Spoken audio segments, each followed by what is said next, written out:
May 10th, 2021.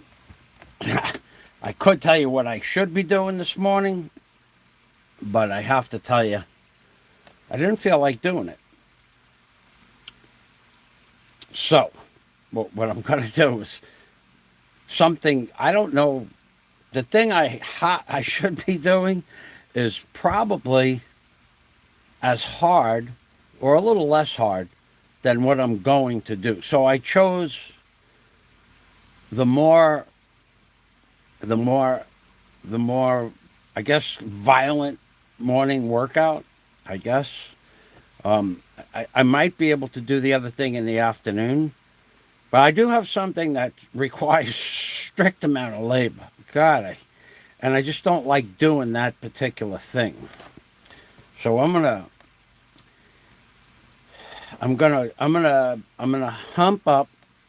I have those sheets of plywood that need to go up to the second floor level, and it's insanely hot out there, and I like that. In fact, the hotter it is, the more blazing the sun, the better I work. At 70 degrees, I can, work like a normal person. At 80, about normal. At 90, I really don't want to work at 90 to 100 degrees.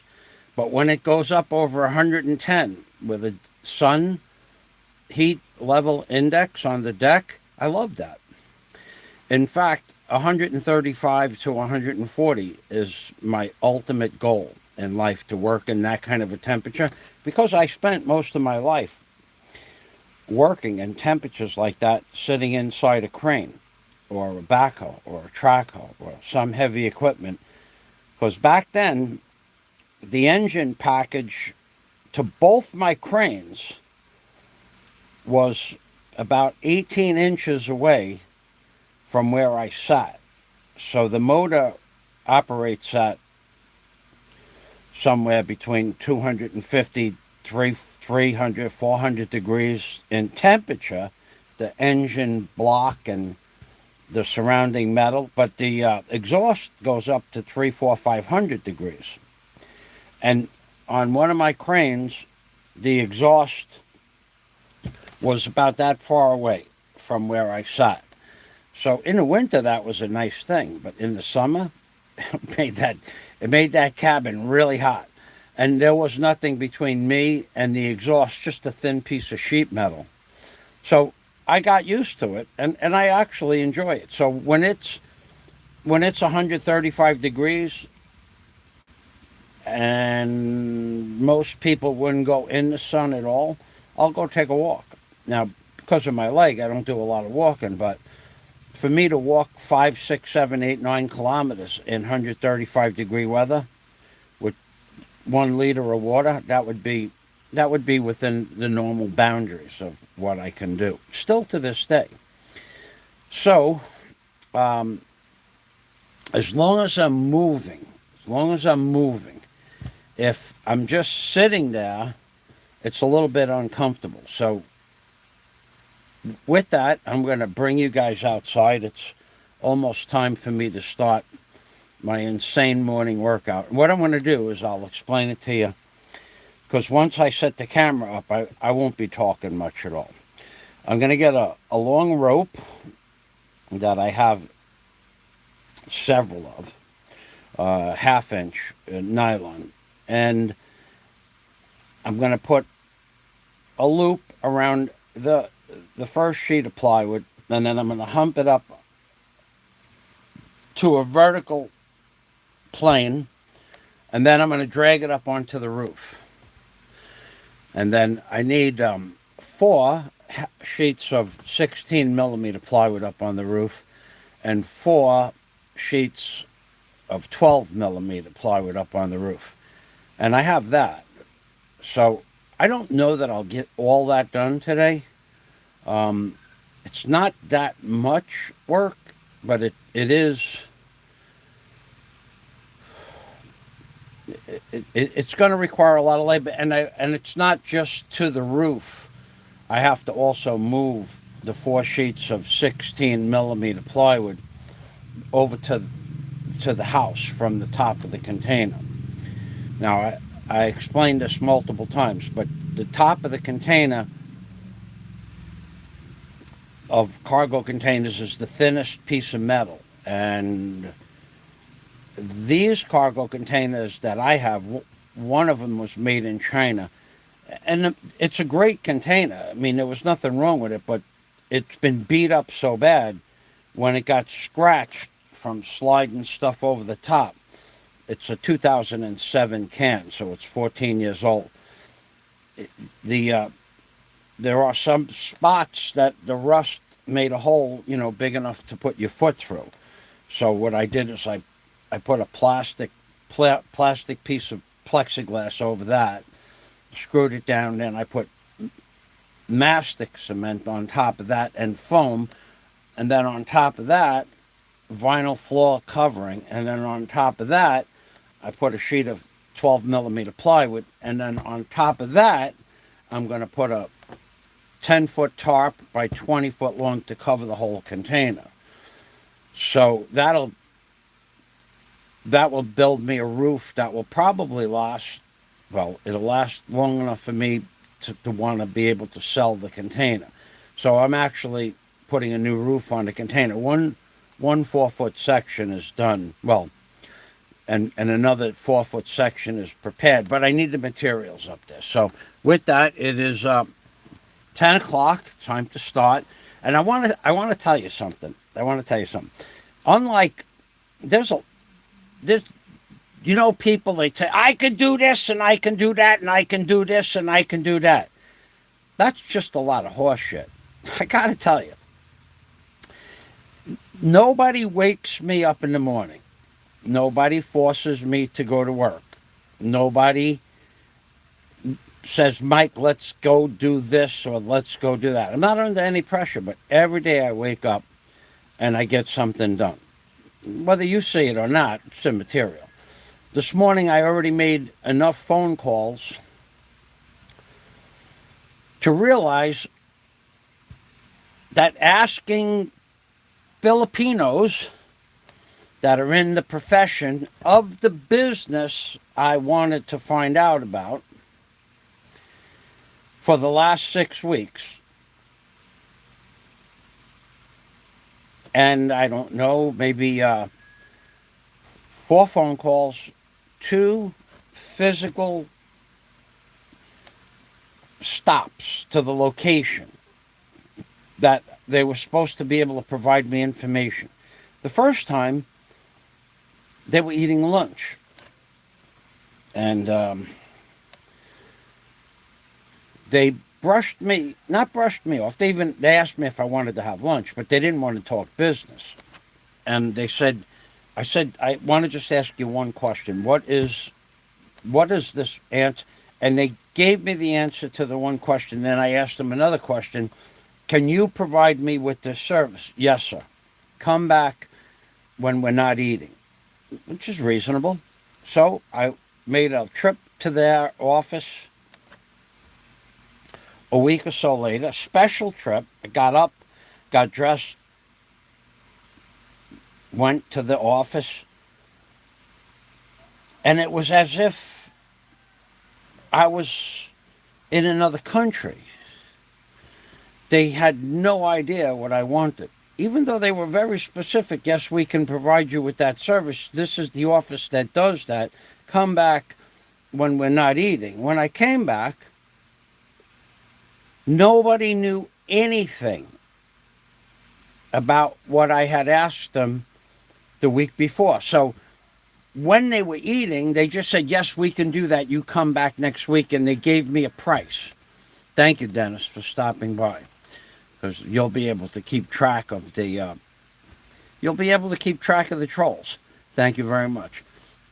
So they were eating. They said, yes, sir, we can provide that service. Yes, sir, this is how much money is required, and this is what we can do. But you come back when we're not eating. So I made an extra. No, so we don't provide that service. But he said, and she said, yes, you provide that service. Sir, we don't provide that service. No no apologies, no explanation why they said it, nothing. So I said, okay, where can I get that done? Sir, you'll have to look online. I said, but this is your business. You must know where I can get this service provided. And the same person that just said you have to look online took a piece of paper out from her little notepad and asked a question to the lady to the left, and they gave her the name of the business that I have to inquire about. And then the second person, somehow he knew the telephone number, a man. Okay, so now from we have no knowledge of that to the name and the telephone number, which this morning I called. And it's supposed to open at 8 o'clock. It wasn't open at 8. It wasn't open at 8:30. It was not open at 9 o'clock. It wasn't open at 9:30. No one answered the phone. And it's a website, what they do, the cost of the thing that has to be done, but not their costs. I don't know why, because they're going to charge money.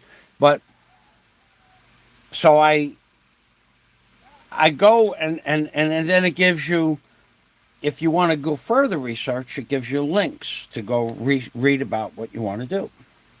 So you read the whole entire thing. We're talking a 45-minute read, because while you're reading it, there's links to go here, links to go there, links to go there, links for instructions, links. And where do they put the most vital piece of information? At the bottom of the first page, 45 minutes later, after you're done reading. It tells you that the service that you have requested is no longer a service that this nation provides. Well, why wouldn't they put that at the top of the page? Why wouldn't they just put that at the top of the page? Why don't they just close the website down? We at such and such a business location do not provide that service any longer. But here's our website, and you can read everything that we used to provide several years ago. Because they never took the website down. No one ever answered the phone, and every telephone number, every research brings you to the same phone number, the same address. It's in the city of Tagbilaran. These people here, they have this unholy ethical thing that they do. They put up a website. Go look at the schedules for the Go Fast ferries. Some of them are from 2004, but they don't note that. So, and this guy, these people think they're coming from another country, and they're going to just slip right into the Philippines genre. They have no idea. People have, and then you get these people. The Philippines. It's a nice place to live. I'll give you that.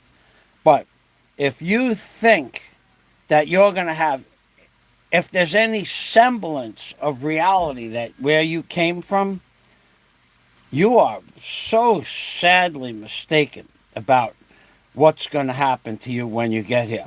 The culture shock is just going to blow you away.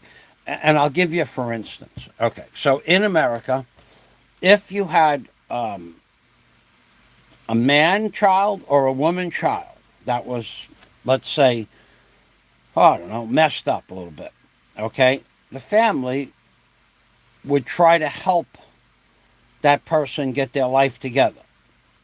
Now, let's say they were messed up a little bit, but they were making money, even though they were messed up, one way or another. In America, moralistically, most families would say, look, if it's a guy, this is not a good thing for your future. And if it's a girl, this is going to ruin your reputation and your future. Not so in the Philippines, baby. Not so in the Philippines. In the Philippines, if you're doing something that might be off key, off color, possibly illegal, and moralistically wrong, but you're making money for the family, you're an earner. EARNER.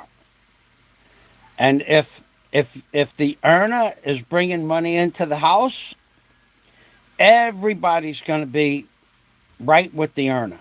Earner, earner.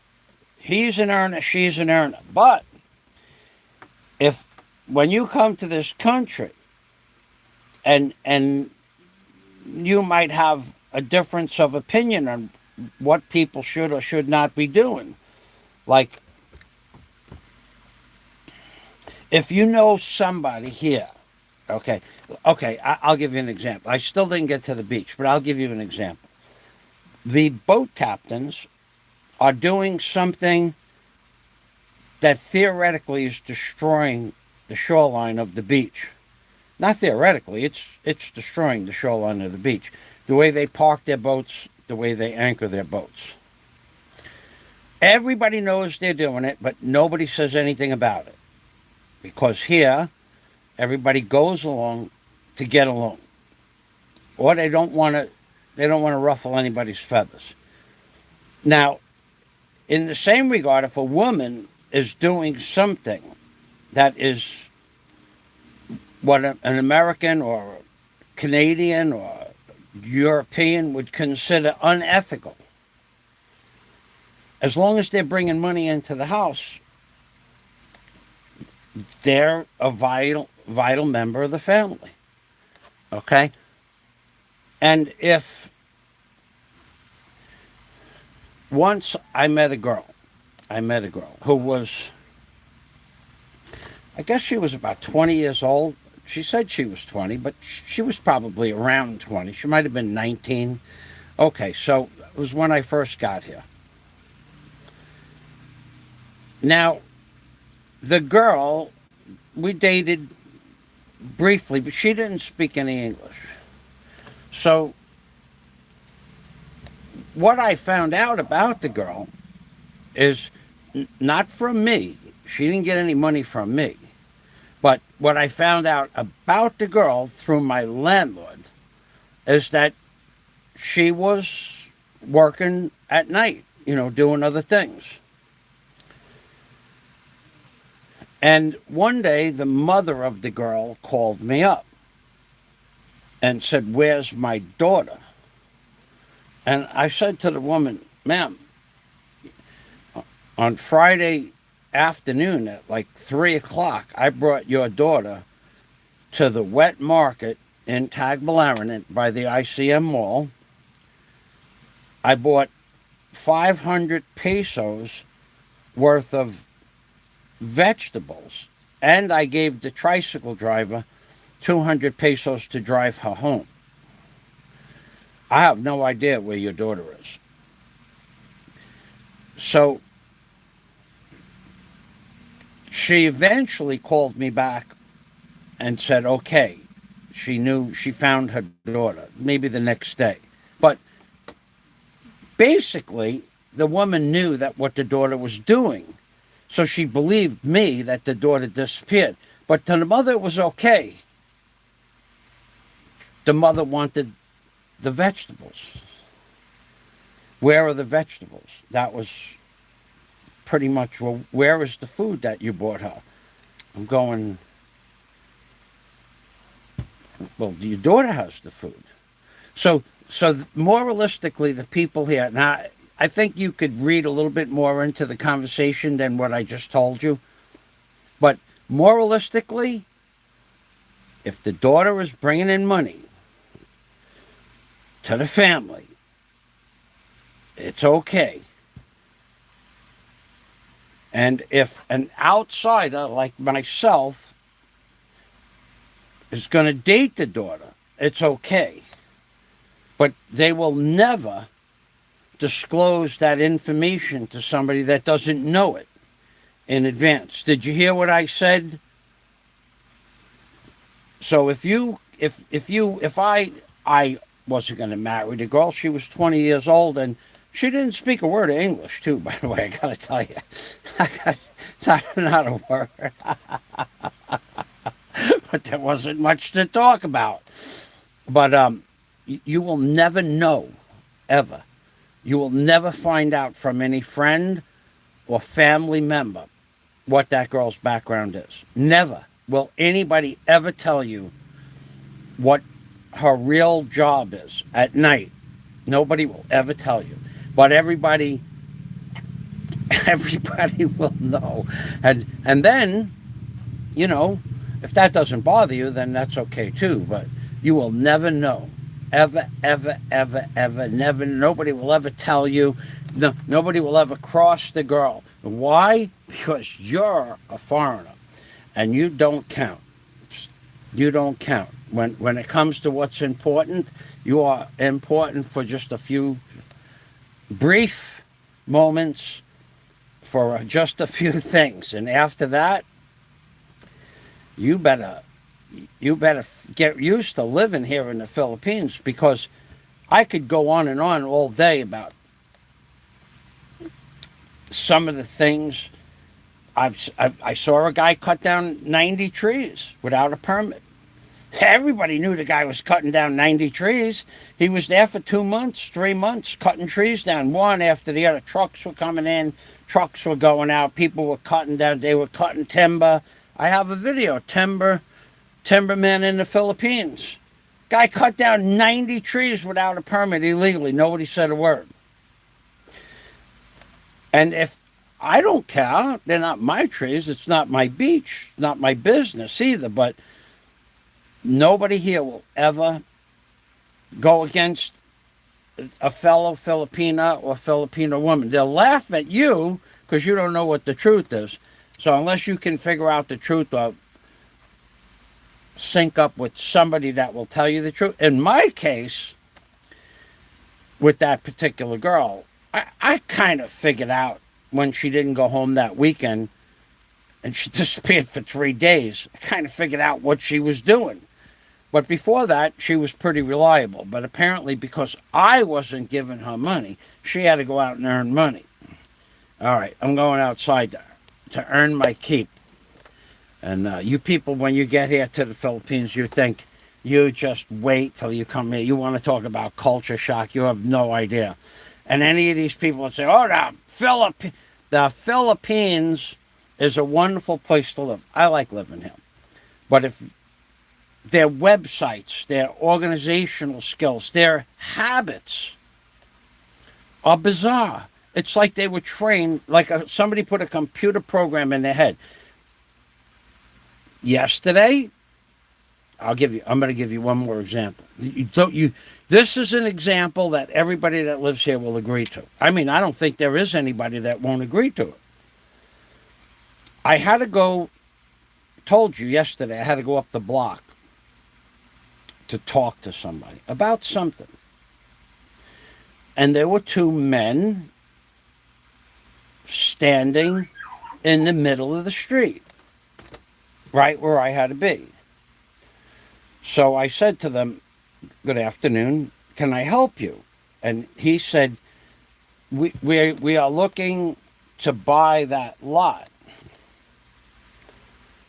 So I know the lot. I actually know the owner. I actually have the telephone number to the owner. I said, the lot's not for sale. He says to me, the lot is not for sale? I said, no, the lot is not for sale. The lot is not for sale, he says to me. What didn't he hear? I said it I said it twice. You want to hear it a third time? I'll tell you. No, sir, the lot is not for sale. I said, I know the owner, and I will tell you that she doesn't want to sell the lot. You know the owner? Yes, I know the owner. And the lot's not for sale? I felt like I was talking to a parrot. No, sir, the lot is not for sale. I know the owner. Where does the owner live? The owner lives in Australia. And she's not selling the lot. The owner of the lot is a woman? Yes, sir, the owner of the lot is a woman. Are you sure she's a woman? Well, I spoke with her. And she lives in Australia? Everything that I said, yes, so that she lives in Australia. How do you know she's not selling the lot? And I said, because the people that own that building over there wanted to buy that lot. And I got in touch with the owner for them. Oh, you got in touch with the owner? And this went on for like another 90 seconds. And I said, look, the lot is not for sale. Do you have the phone number of the woman in Australia? I said, no. He said, why not? And I said, because that was a year ago. And recently I tried to call the number and it was a dead number. It was a dead number. It's and that's what they do here. They repeat everything that you said, not to question what you said, to question the belief, the validity of what you said. Who knows why? But when I'm having a conversation with somebody that appears to be intelligent, I don't double and triple ask the question. Every single thing I told these two gentlemen, they had to ask me to repeat it. Felt like I was talking to a child. All right, now let's go outside. I'll put the camera someplace where it's convenient for you to see. Oh my God, it's nice out here today. All right. Wapo, main buntag. Hey, you want this?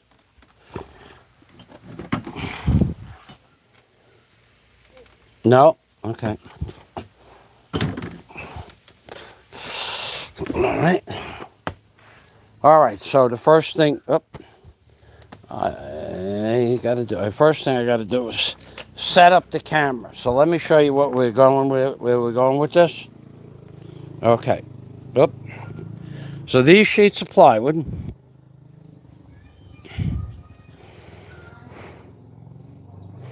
have to get tipped up, one end tipped up. And then I'm going to drag them up onto that roof. And then I'm going to walk them across the plank system that I made a few months back. And then bring them up on top of this roof. So the best way to show this to you, I think, is from this angle here.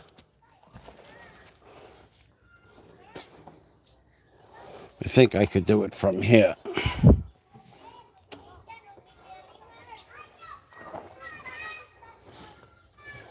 Let's see. Yeah.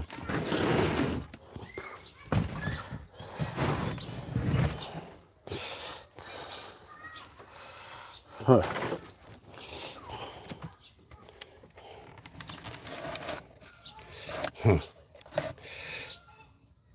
So what I got to do is go into the house and check to see if this angle on the phone is good. So I'm going to be back in about a minute.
Okay, that's a good angle.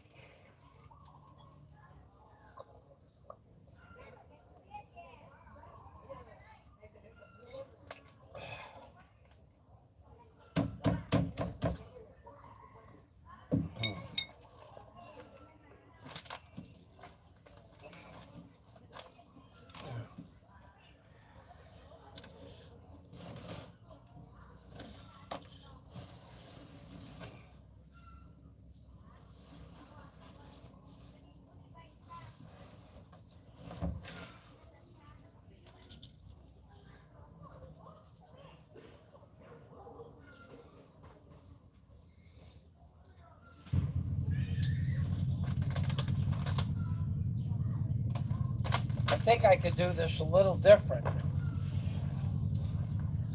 than I had talked about earlier.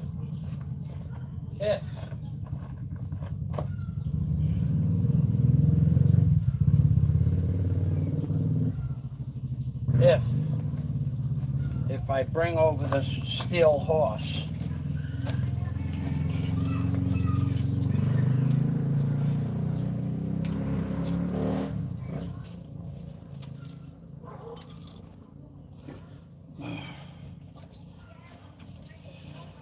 okay, so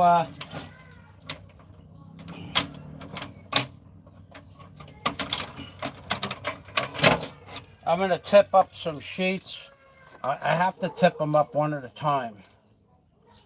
And then I have to go up to the roof, so I won't be answering any questions for a little while. Enjoy the view.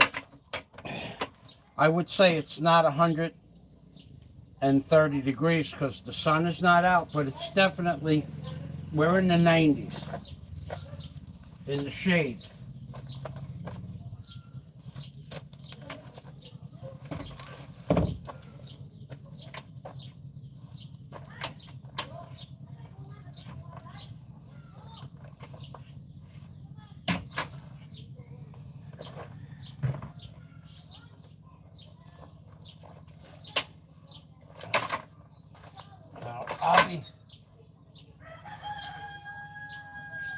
Now, I'll be back in one moment. I'm going to get a rope just in case.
Kind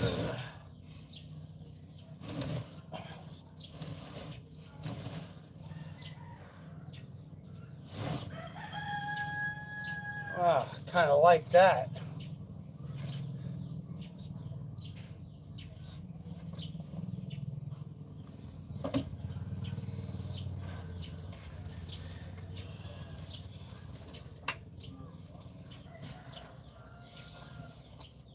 Kind of like that a lot.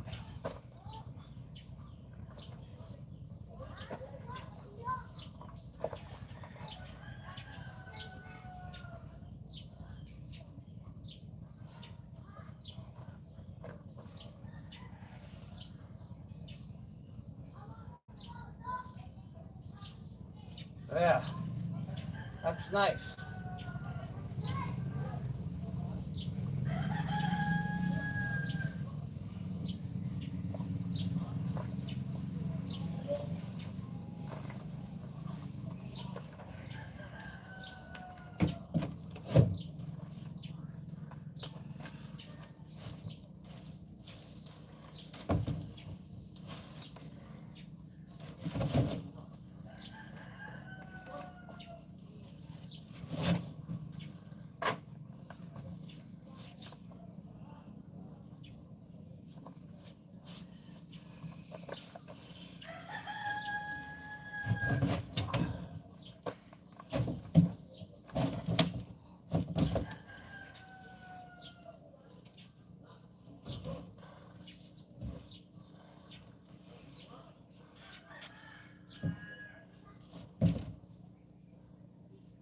Yeah, baby. Okay, I'm going to change a light bulb while I'm up there, so, and then I'll come down and get another one.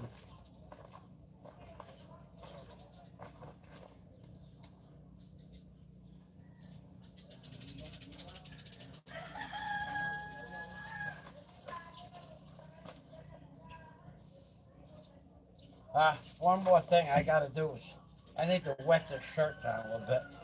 It's getting hot.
Uh, uh,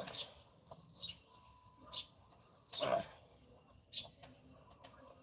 uh, uh, well,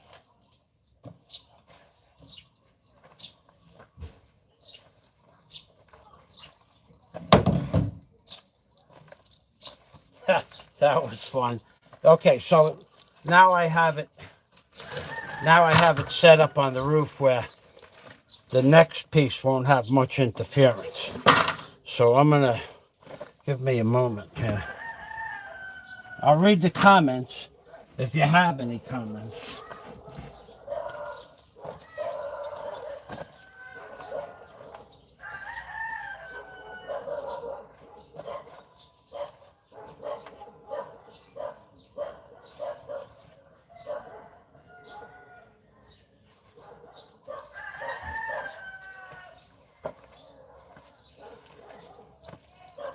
Okay, if you have a comment, do it now.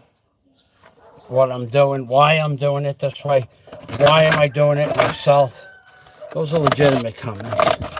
Don't be sarcastic or you get bounced off my channel. I'm not here to provide you entertainment. I'm here because I want to be here. I don't need you on my channel breaking my chops. So, let's see. We have that marked properly.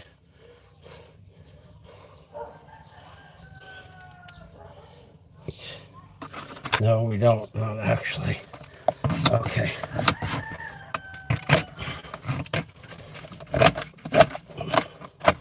Okay, now it's marked better. Okay, so if you have something intelligent to say it now.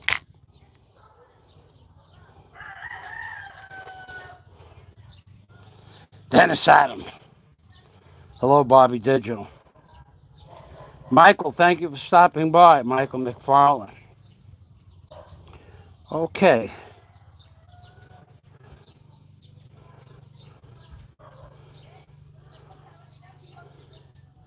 Dennis the philosopher there.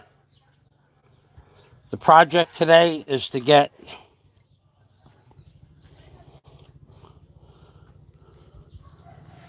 four sheets of 16 millimeter plywood on the roof and 4 sheets of 12 millimeter plywood on the roof. And I just came out here cold. I just decided to do that. Well, last night I decided to do it, but I didn't plan on doing it. That's why I was upstairs fixing the bulb and moving stuff around up on top. The last time I was on the roof was 2 months ago. So it had to be maneuvered up over a rope, which now the rope is gone. Up over the horizontal stanchions, which works out well because that allowed them to slide down slowly onto the next roof. I have to go over to the next roof and move, I don't know, some 2x and some things I have holding down plywood, and also have to clear out underneath the existing table, and then under the table put 2 layers of 2x3, and then put 1 sheet of plywood to that to level out the table. So I don't think I'm going to get to that today. I might just decide just to bring up the 4 sheets of 16 millimeter and then work on the table. It depends on how I feel. I have no set plan, but I do want to rebuild the workstation on the top of the house because there's always a nice breeze on top of the house, and it's a good place to work because there's plenty of room. Like, you know, when you look around, you're not like here I have stuff over here, stuff over there, but you can swing long lumber around. And also if you want to cut, I have, for the vertical columns, I have 4. I have metal tubing to cut. I have to go get that tubing. And the tubing is going to be probably 1.25 inch tubing, the smaller stuff. I don't need the big stuff for that. And I have to make 1, 2, 3, 4, 5 wraparounds for each vertical column. And I'm probably going to put concrete, well, for those 5 wraparounds for one column, I will need 20 pieces of tubing 30 inches long, number one. And also need 40 clamps. So it's a nice place to cut the tubing up on top, because the tubing can come off the truck and then go straight up on top of the roof. And then the dust from the tubing disappears. It's not, the wind will blow it away. It's a nice option. And that's got to get done. And I really want to rebuild the stanchion up on top of the roof, because when you're doing, like, when I have a lot of cuts to make for something else, 200 or 300 shortcuts, somewhere between 18 and 20-inch cuts. So I want to get a lot of stuff done up on the roof. So I want to rebuild the table up there, and then I have to restructure the roof on this side. So that's today's project. Okay, you guys have a nice chat with each other. I'll set the camera back up, and then I'll get the next sheet up on the roof. The next one should go much faster. I don't have to deal with the light, the broken light, the light. All of this light that you saw me fix, they make the plug, male and female, metal, copper, supposedly brass, out of such cheap garbage. It oxidizes. Whereas in America, sometimes you can have an outlet outside for 10 or 15 years, and it won't oxidize between the plug and the outlet. Here, what was that, 3 months, and it oxidized?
I thought I brought my gloves down, and I did.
Uh, uh,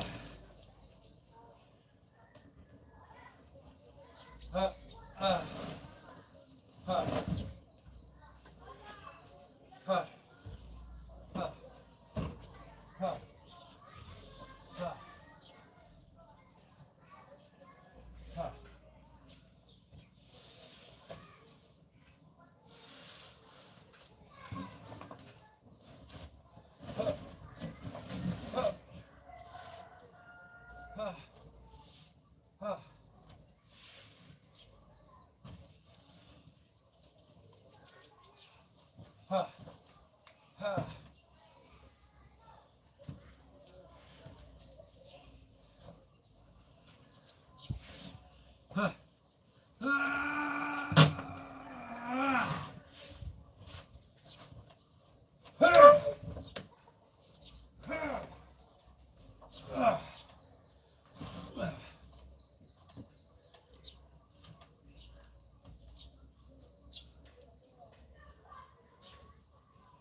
Huh. Huh.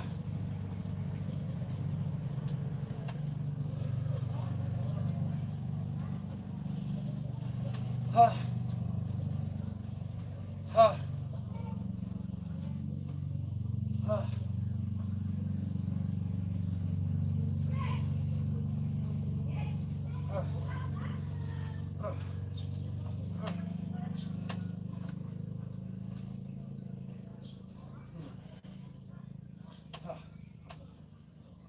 Huh.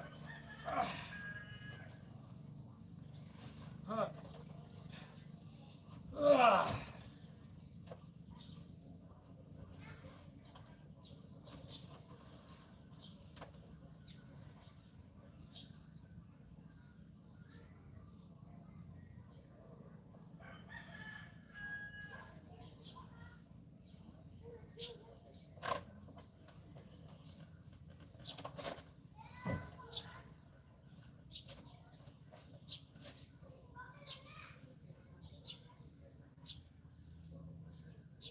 Yo.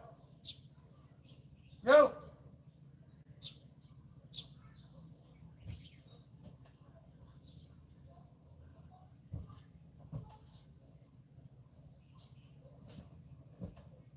Are you the water company? Are you looking for the broken pipe? There's one over here too. Right? Look, right where you are. Come over here, look. Look down. Right there. The puddle, right? Yeah, the one that shut off. That one is broken. It's my pipe. Well, I have to fix mine, yeah?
Huh. Huh.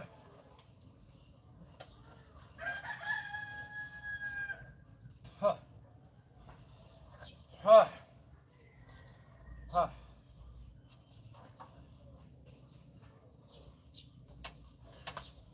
Huh. Huh.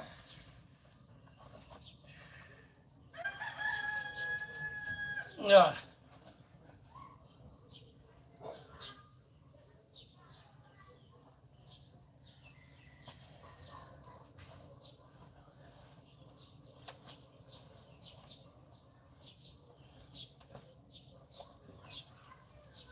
Yeah.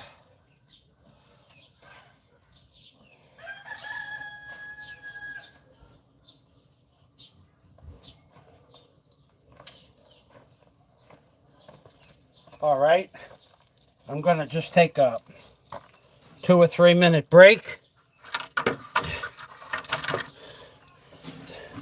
Not because I'm tired and not because it's hot, but because every muscle I need to yoke that stuff up on the roof, spin it around and twist it over to the other roof is, it's working the back of my calf muscle, which is going like that. Then the skin is stretching and I can feel it.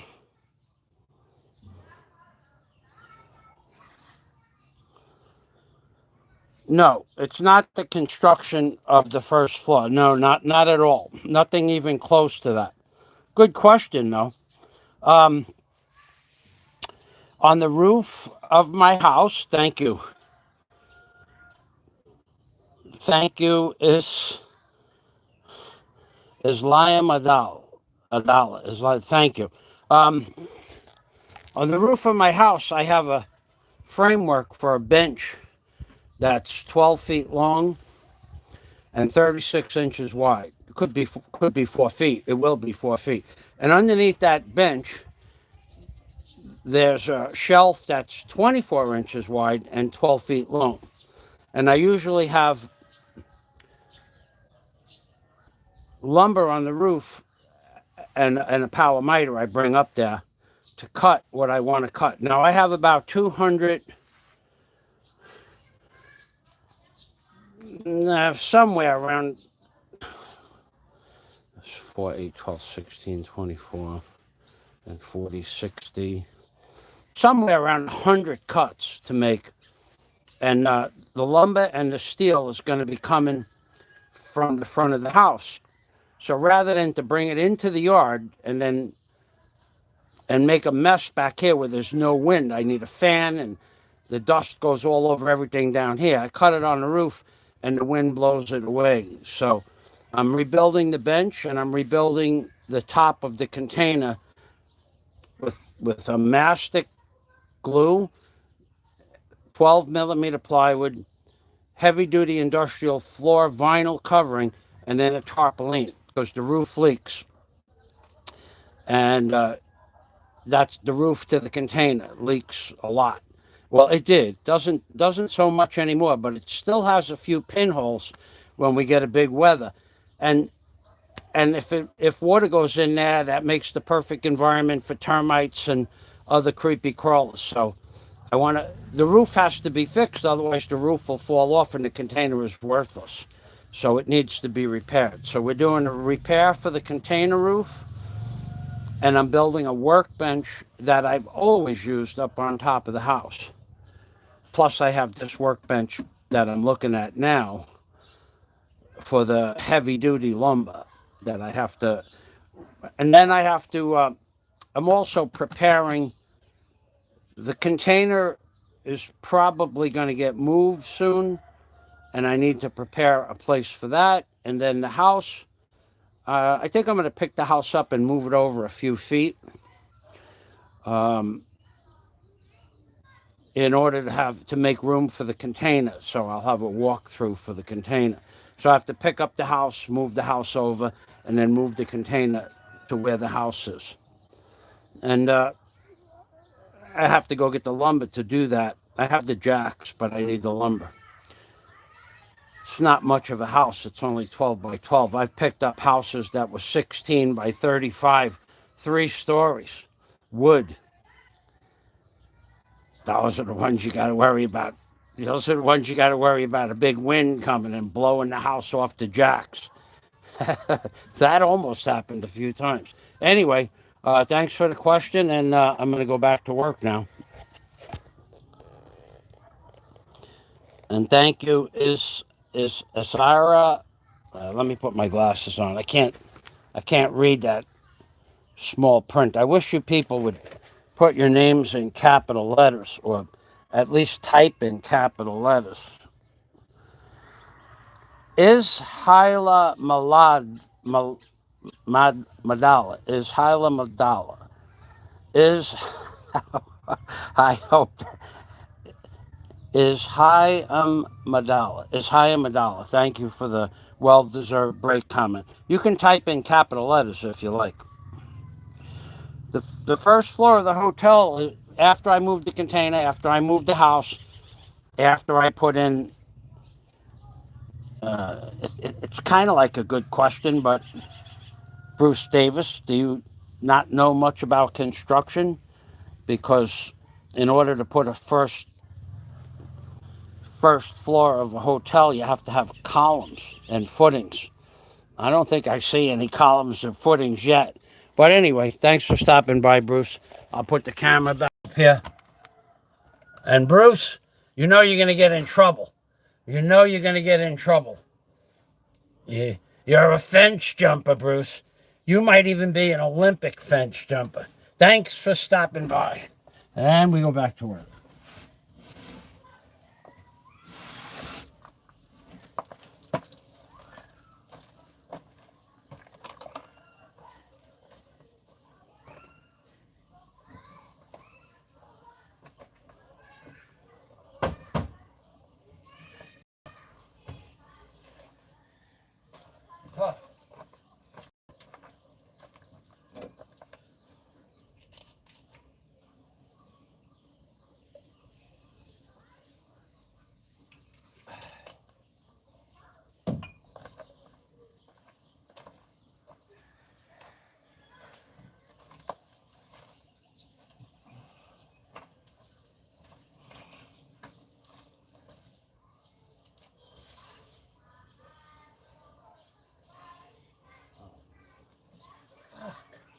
So I need 4 sheets. 1, 2, 3. I only have 3. I got to bring all of these up. All right, well, at least I got it.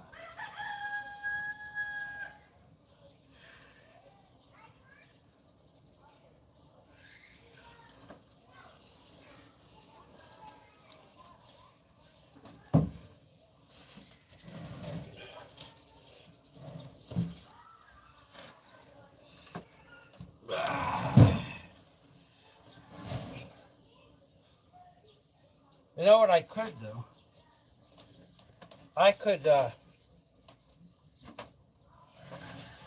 I could move the camera so you get a different view.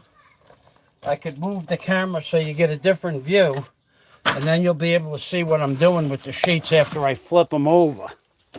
So let's see what you can see if I put this here.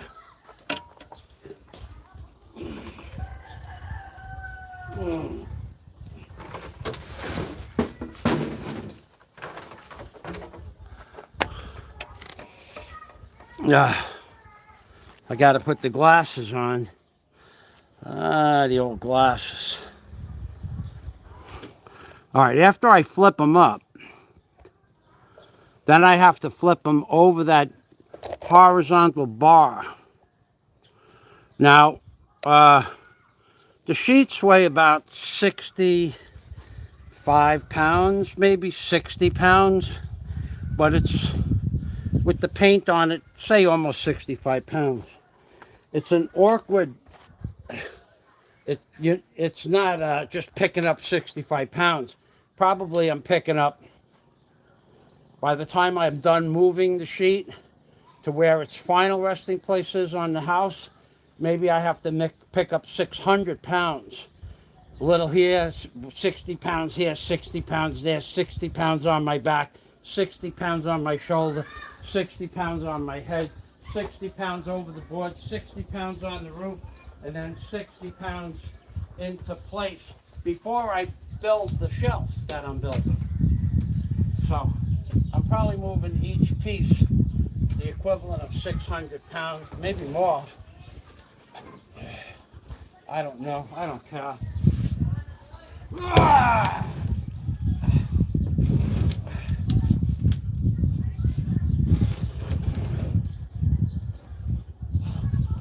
Ooh, that I care about.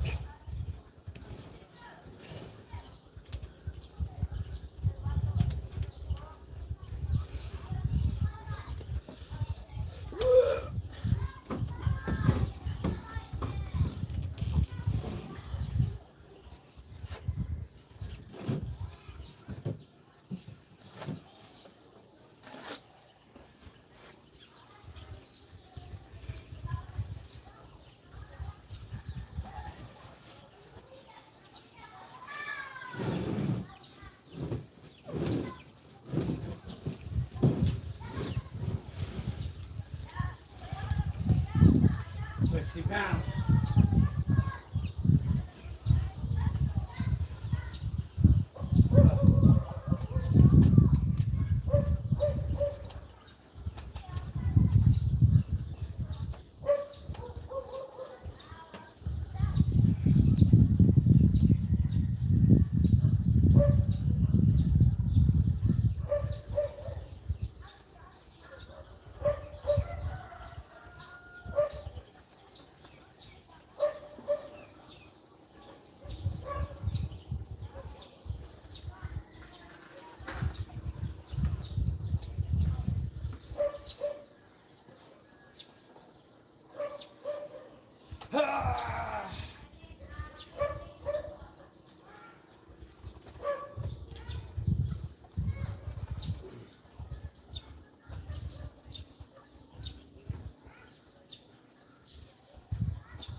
Ha.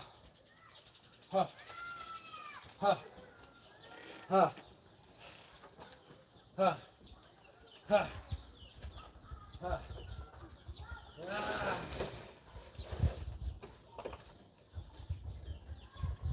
Oh. Ha.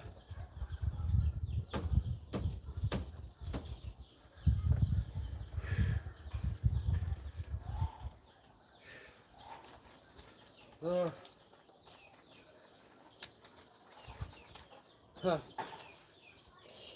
Ha.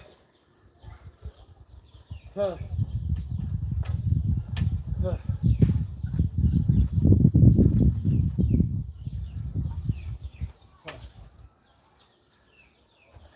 Ha. Ha.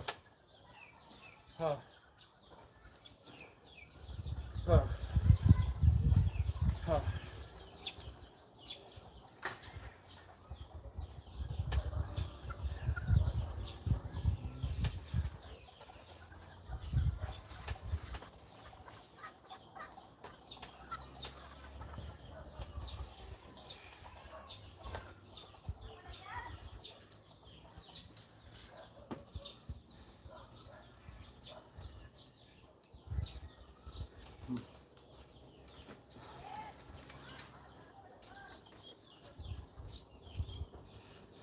Ah.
Ha. Ha. Ha. Ha. Ah.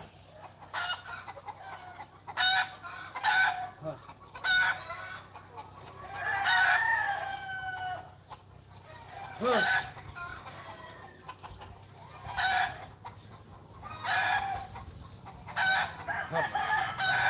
Up. Up.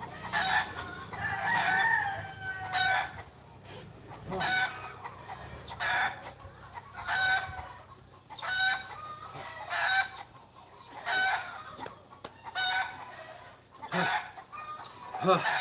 Whew. Whew. Whew. Whew. Whew. Whew. Whew. Huh. Huh. Huh. Huh. Huh. Huh. Huh. Huh.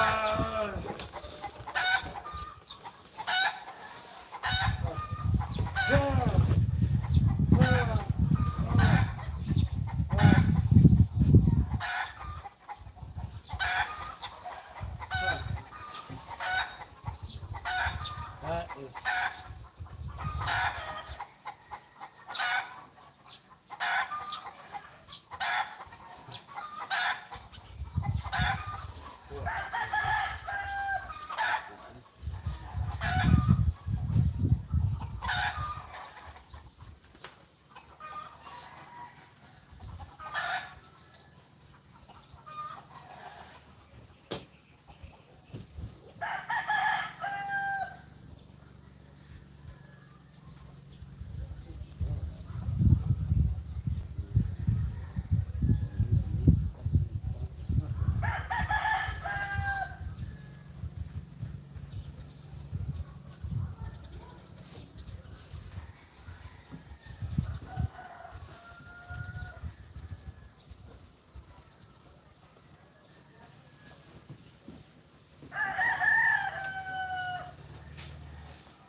Uh, uh,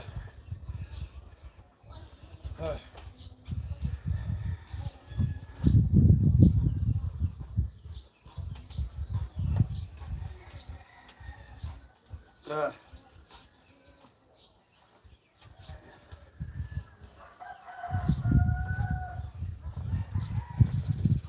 Okay, I'm going to take a break, but not because I'm tired. Again, I have to take a break because I don't even know if the camera is still on.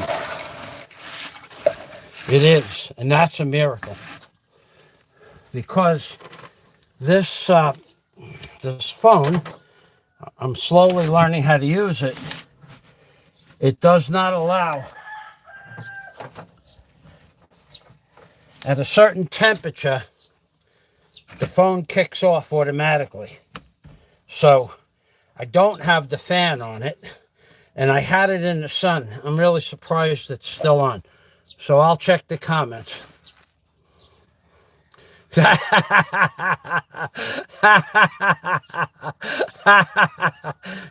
Is high Amalda is high Amadala is high Amadala a well-deserved break?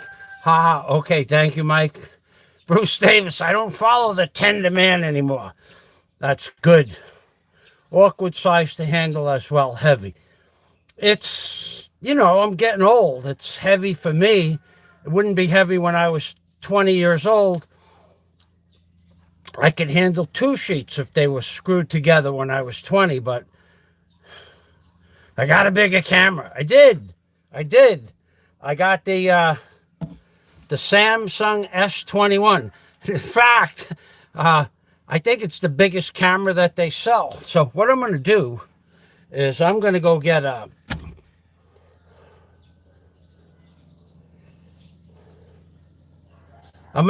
enough stuff to, well, you know what? I got this box. This box might work. What I'm going to do is I'm going to take this old rotten box with the termite infested disaster where the termites massacred this box.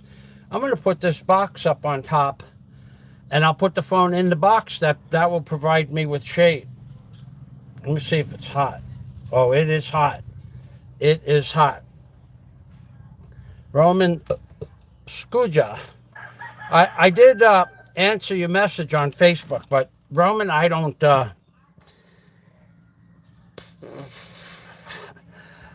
I guess one day we'll talk.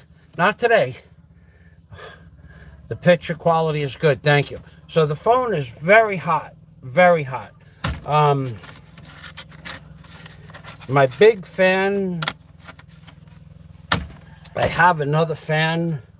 I'm gonna want to put Jack Thompson. Oh, Jack, you know what I wanted to tell you is there's a lot of people that now that you're not on Facebook anymore, when people ask me to get in touch with you, I'm just giving out your phone number. So if there's somebody who you don't want me to give their phone number to, put the name in the description box. Otherwise, I'll just give it to anybody that asks, or I'll just leave it in the description of the video I made for you this morning. I want to put your home number and your cell number, and if you have any other numbers that you want me to put down in there, addresses, birthdays, stuff like that, let me know, and I'll make a video with all that information in it, so they can, instead of getting in touch with you through Facebook, they can just ask me, and then I'll give it to them. Like the government, I'm here to help. All right, so I'm going to go get, I need some cold water, and I am going to get a small fan that I repaired the other day. So in the meantime, I'll let you watch the roof where I'm working. And then I'll be moving this box that the camera's in. And I want to get the fan and the electric over here because in the sun, now it's 130 degrees on the deck temperature in the sun, which I don't care about. But now it's hot, too hot for the phone. Okay, so phone and electric.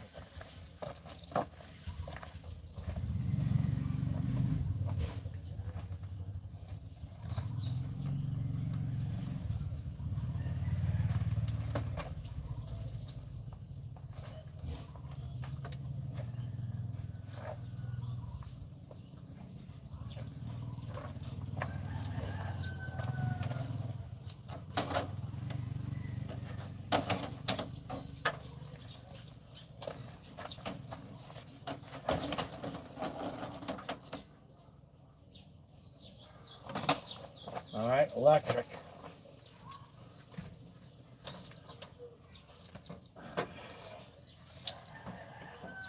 It's not going to be that easy.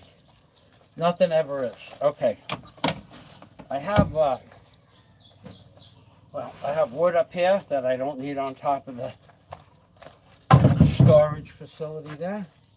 I have a tarpaulin up there that I do need to wrap some stuff in and put mothballs in the wrapped up bag, because I have some wooden shivs, 100-year-old wooden shivs, that I'm going to put inside plastic wrapping and then put mothballs in the plastic so the termites don't get to them.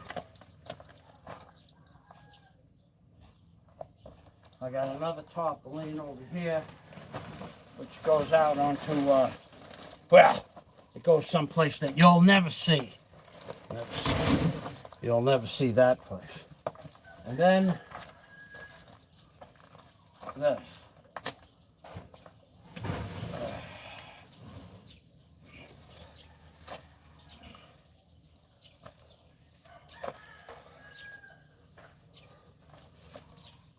I don't know where to put this.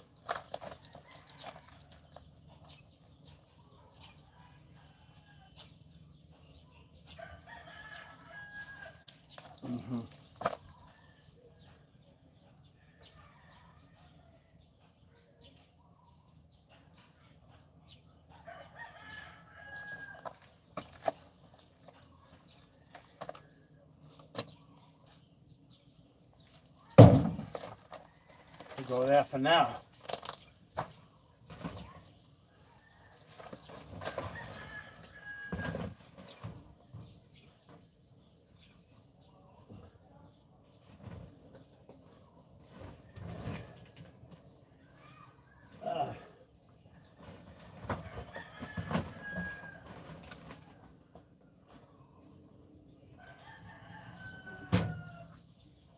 All right. All right, well, the fan.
I gotta do two things before I put this box. I'll let you watch. Not a big deal, but I gotta blow off the top of that thing. It's got garbage up there.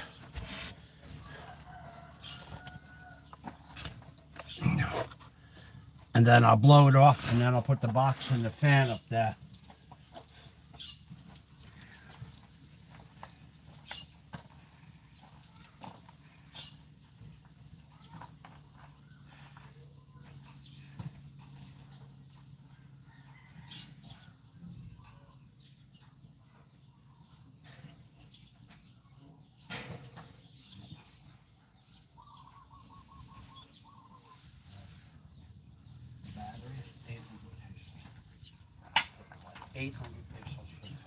I want to show you another scam they got going here in the Philippines. Okay, it's definitely, no doubt, a scam by a company called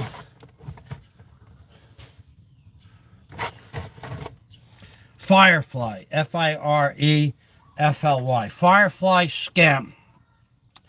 You can believe what you want, but nobody on YouTube has ever caught me lying about anything. So this company, this piece of shit company called Firefly,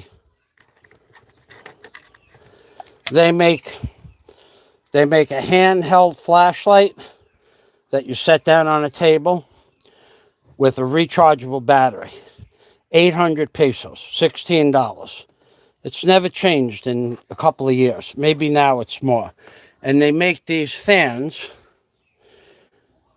that you can, now the handheld flashlight, you can plug it in and charge it, or there's a battery in this, and there's a battery in the flashlight.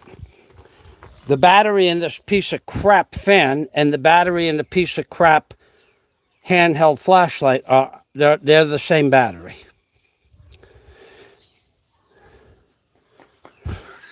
Now the flashlight will last about 3 years before the circuit board disintegrates. It just becomes garbage. However, the battery in the flashlight lasts for 14 months, 1 year and 2 months, or 1 year and 3 months. That's it. That's all it lasts. Doesn't matter whether you keep it charged, uncharged, charge it and uncharge it. 14 months. The battery in this, same battery, 14 months. They have designed a battery that lasts for less than 15 months. They put it in this piece of shit fan, and they put it in the piece of shit handheld flashlight. Firefly. I will never buy another Firefly product. I have 2 flashlights and this fan. Now, the fan works by electric without the battery in it. That's a big plus. And it has a light around the perimeter. So you can still have the fan on at night, but when you want the fan with the battery because of a blackout, you only have 14 months to use the fan. And I think and this is 2,400 pesos. So this is $48. They are screwing you one way or the other. Firefly products are garbage. And this is the 3rd product that the fan didn't last a year and a half. So I'm not exaggerating. That's the way it is. The product is a piece of crap. Or the battery is a piece of crap. But either way, the flashlight, the motherboard in the flashlight disintegrates in 2.5 to 3 years. So if you buy that product and you can remember this video, or you don't believe me, go ahead and buy the product, and you're going to just be screwed in 14 months.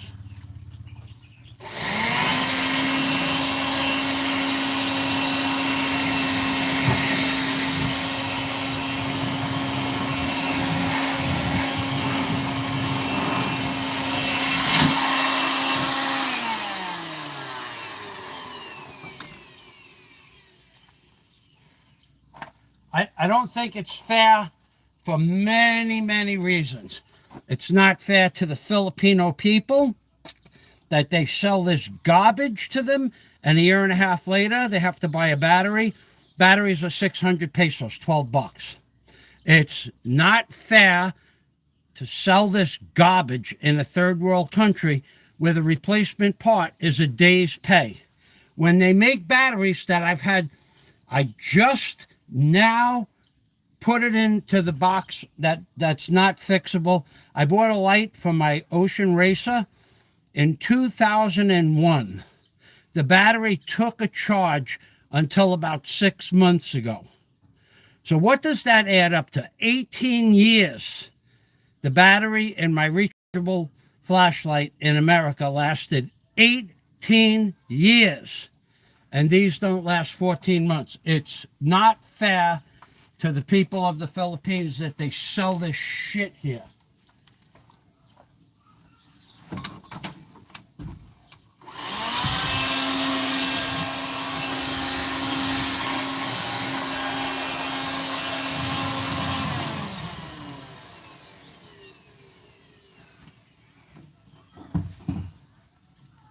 China. Everything is made in China too. Nothing is made anywhere else.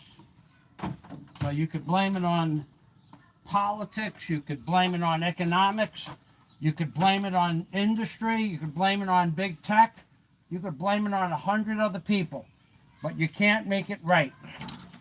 They're screwing everybody by selling you shit that doesn't last a year and a half. That ain't right. Okay, I'm going to move the box up to the top of the...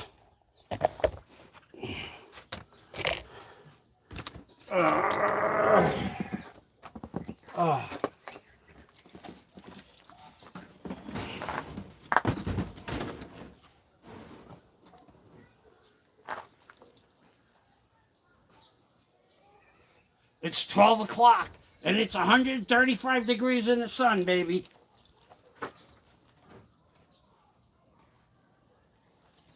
Yes, it is. It's every bit of that. I like it. Okay. Now, I got to do two things. Before I plug in the fan, I want to go check the angle of the camera.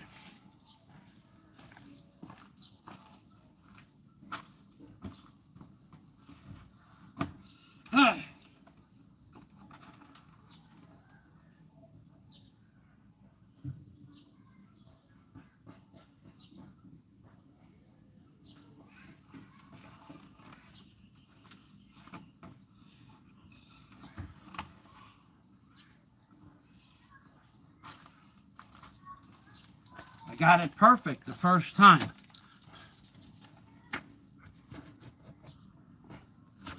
Okay, so now you're going to hear the roar of the fan. It's not exactly a roar. The fan is a piece of garbage too, but the battery is a bigger piece of garbage, if that was even possible.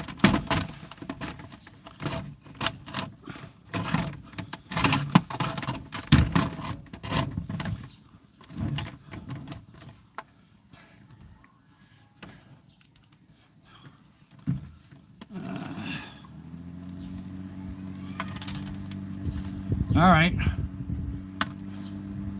now I get the gloves and I go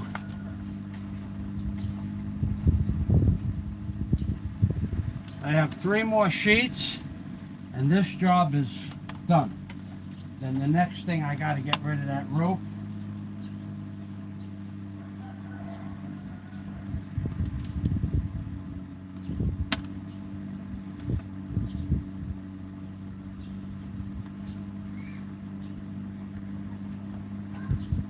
Now, it just worked out like this. The last 3 sheets are only 12 millimeter. So I got lucky.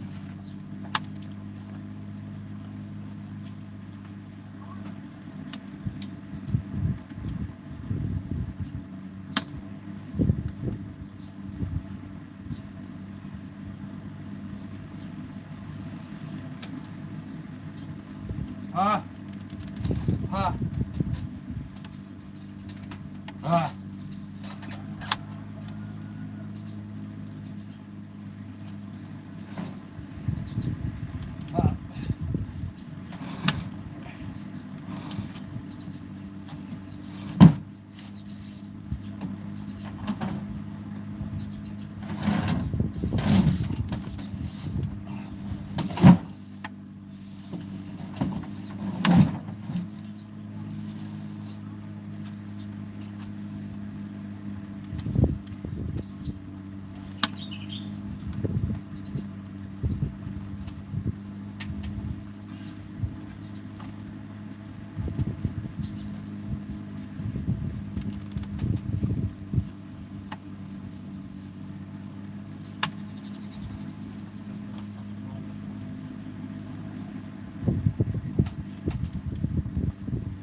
ha.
righty. So,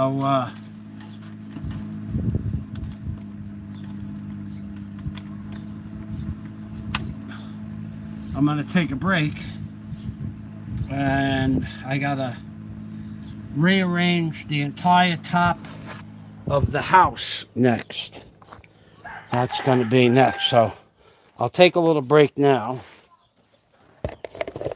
and then I'm going to move the bigger camera up onto the roof. And I made a platform on the roof for it out of a 3x12. So let's see what we got here. We won't have a lot of power left here.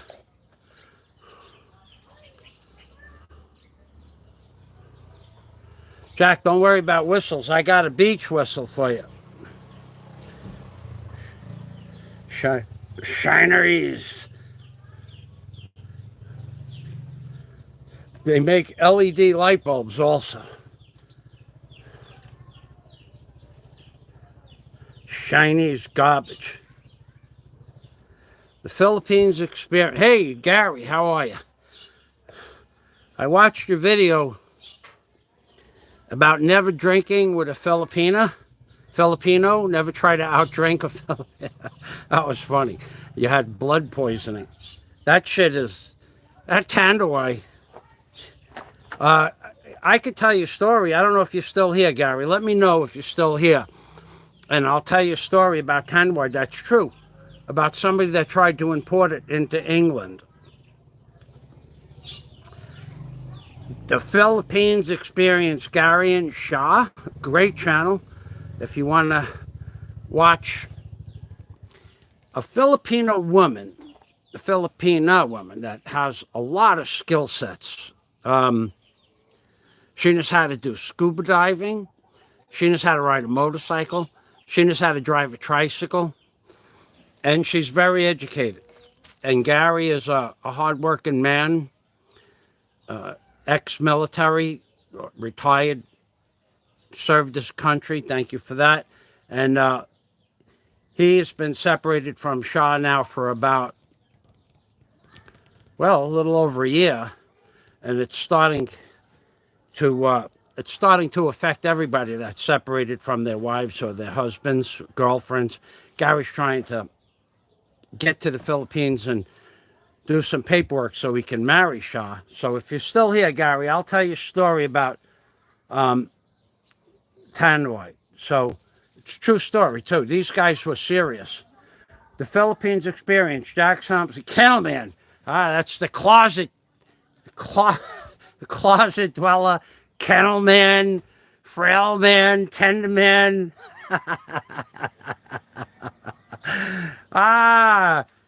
Thompson, the kennel man, has a special whistle he blows on Rudiger, and the balls flood out of the back. Oh my God. Oh God. Jack said, Gary, Jack said when the frail one smiles, Rosie runs out of the house with his tail between his legs. Oh God, how's it going, the Philippines Experience? Right on, brother. Gary, it's definitely a tender man. Tender man loves when Rudiger teabags. And dogs have a tendency to not care if they put the boys in your face. Their dogs don't have that kind of mental acuity that, the boys on your face, the ears, the paws, it's all the same thing to them. But some people like the boys, the tea bags. Some people like it. Maybe they even train for it.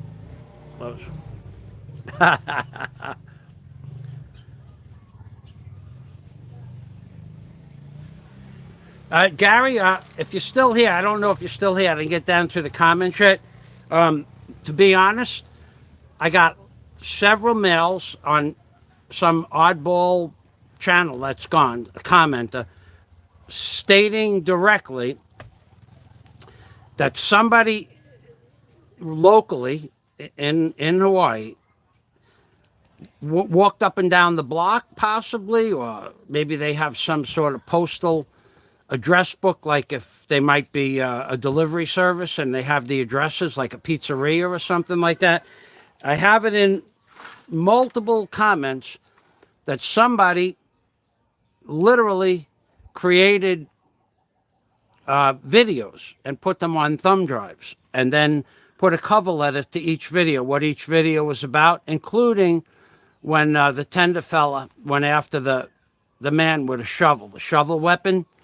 I don't know if it's true, and I don't have that kind of access. And of course, my IP address will be sought after by his mouthpiece and the district attorney or the prosecutor. But they can look all they want. I have no idea who was sending me the messages, and I don't have access to people's addresses in America.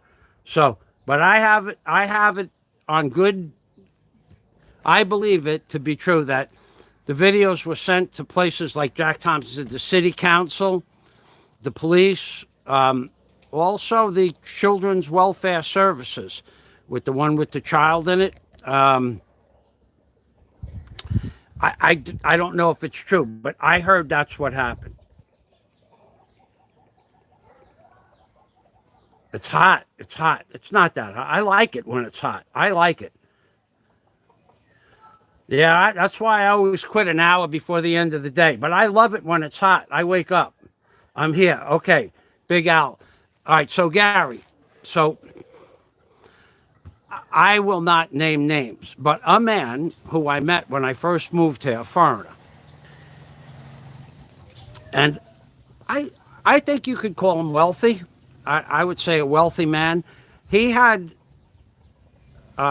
friends from the European Union, England and Ireland, and I think wherever they were from various places, and they all hung out at the same bar. That's how they all knew each other. So Tanduay at the time was like 80 pesos a bottle, like $1.60 a bottle. And they wanted to bring Tanduay by pallet load into Europe and distribute it as a distributor for Tanduay wine, Tanduay rum. And right away, it was denied because I think the chemical that they were putting in was glyptol, the stuff they make antifreeze out of, but I don't remember the exact chemical, but there's something in Tanduay that is literally poisonous to the human genome. And that man, well, I don't drink, well, occasionally, to go to sleep, but that stuff, it also affects the way your brain works. It slows you down. So there's a chemical in that no other country in the world, first world country, will allow that stuff to be imported in bulk, period. It's not a hidden chemical. It's an obviously put in the product. Now, and what the Filipinos do is they believe, and I've seen it done a lot, that chemical comes to the top of the bottle.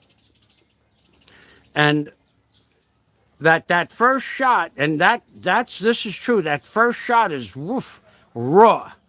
And they believe that most of the chemical that's poisonous, they know it's in there. This is not a secret to the Philippines or the Philippines people. And they take the first shot and they throw it away. They just throw it away. And then they drink it after that. But the first shot out of a bottle of Tanduay that's been sitting vertical all day is really, really, really, really, really, really different than the rest that's below it. So thanks for stopping by, Gary. I did watch that video.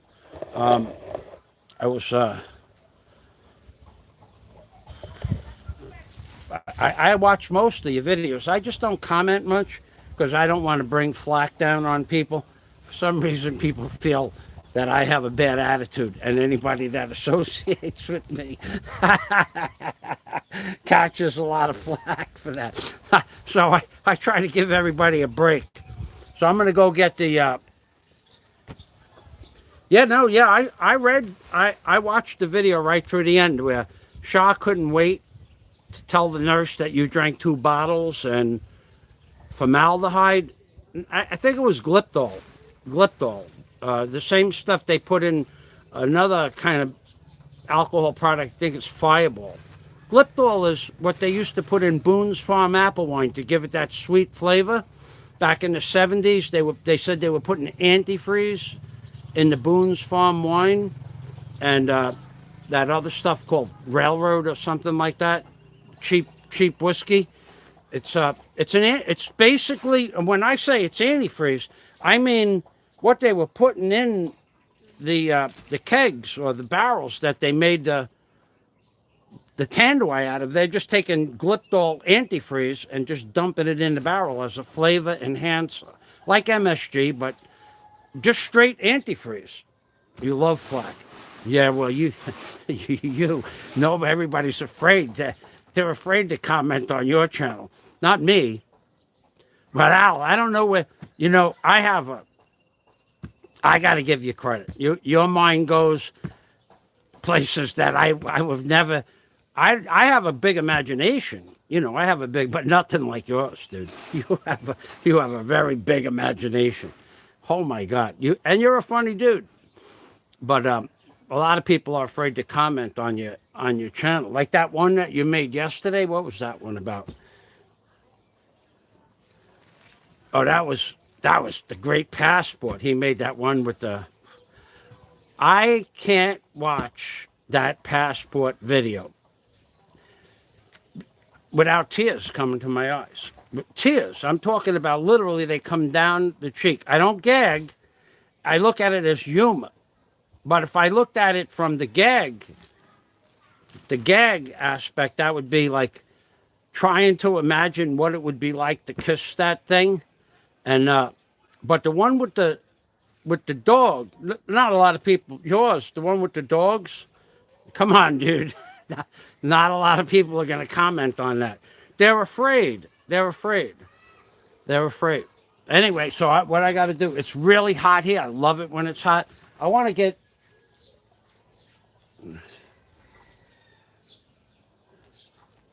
The power. I don't need the power up on the roof. Let me see how hot this is. Pretty hot. I want to get the power up on the roof for the blower. I want to get the chainsaw up on the roof. I want to build the bench. I want to at least make the base of the bench level. And I have to move those 4 sheets that I put on the house. I have to flip them over, sort out the lumber on the bottom. There's also another reason for putting the plywood on there. That's good, Al. That's good to hear. I did see your message this morning. And the plywood on the roof, now that it's painted white, reflects the sun. And it's freaking... If I don't have the aircon on, it's hot. Anyway, it's getting hot. I love it. So I'm going to go back up on the roof with the camera, the fan, and the... Thanks for thinking about me, Jack, but I enjoy the heat. I really do enjoy the heat when it's really hot like this. I always did. I like it better when it's 130 degrees than when it's 100. A lot better, too. Not a small amount better. Okay, what do we got here?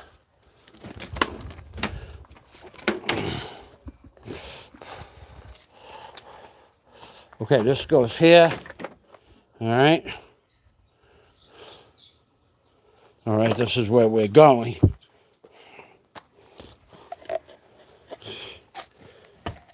We're going up here.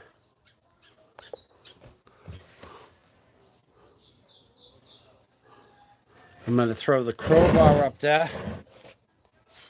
I need to get the blower and the chainsaw.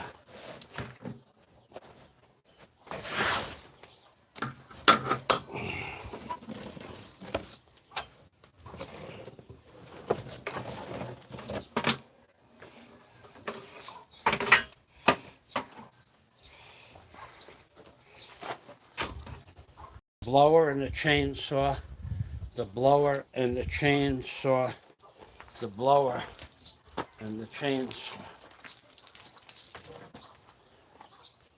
Okay, blower. With the blower.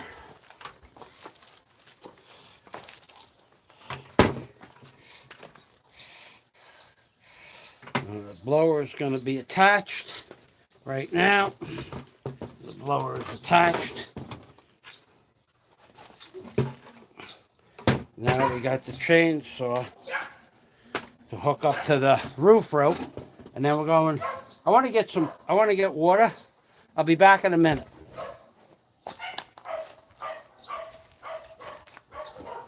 I don't have any water on the roof.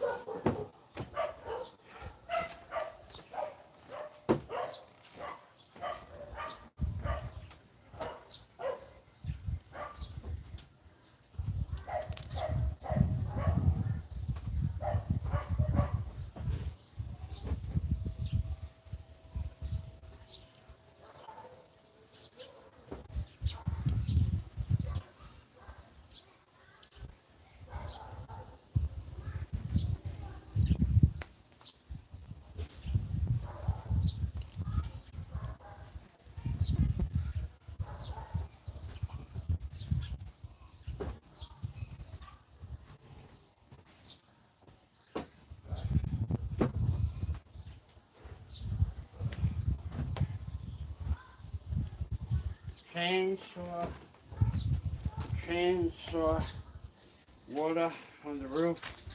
Put the water. Oh, how do we get this over here from there to there? Well, I got this thing backwards. The camera backwards. I went into the house. You're not looking at where I'm going. Okay, so I'm going up there.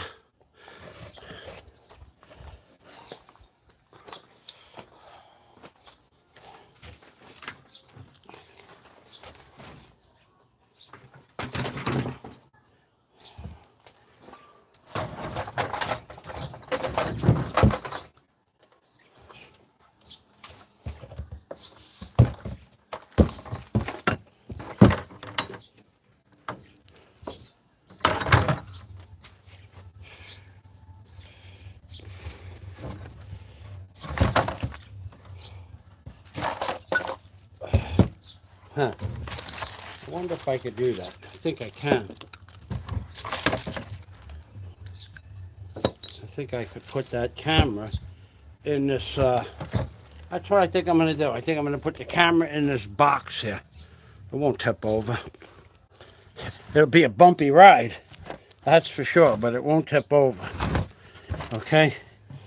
So, we'll get the camera up first, and we'll get the blower, then the chainsaw. Okay, going to get the chainsaw.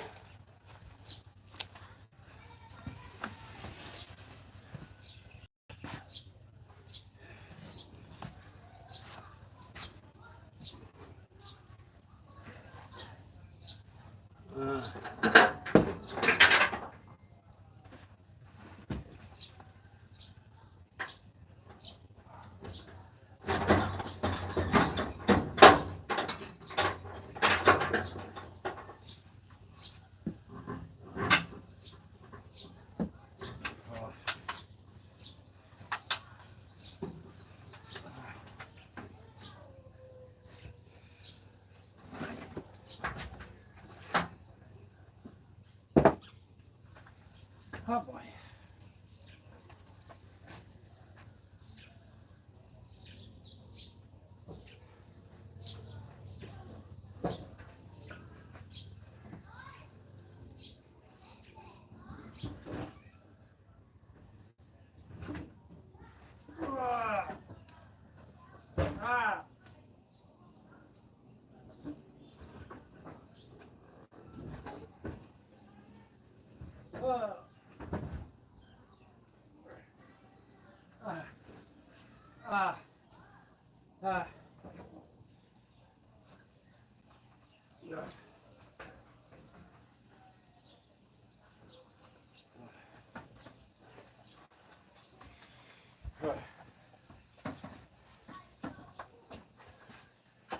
Alrighty.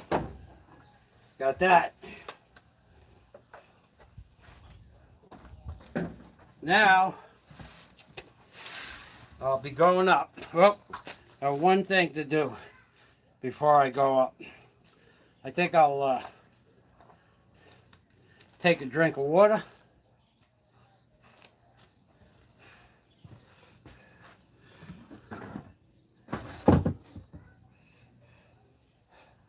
Huh.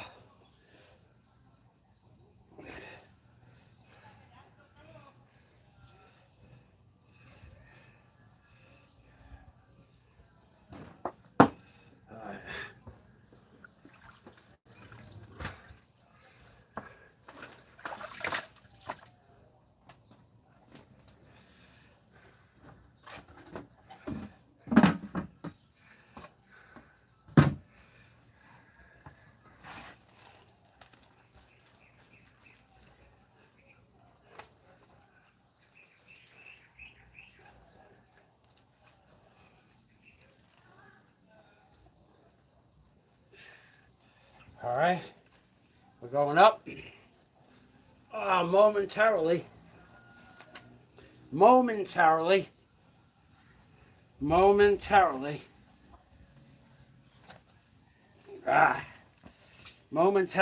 up. As soon as I want to get a little water first. I got a little water in the house, but I ran out of the other bottle.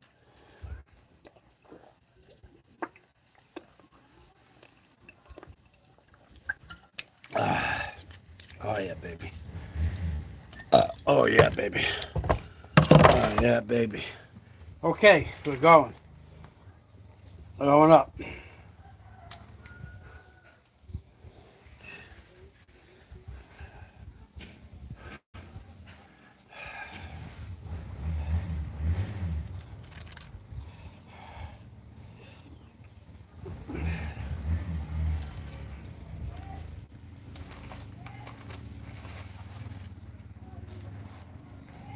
Going up. Guapo! Guapo!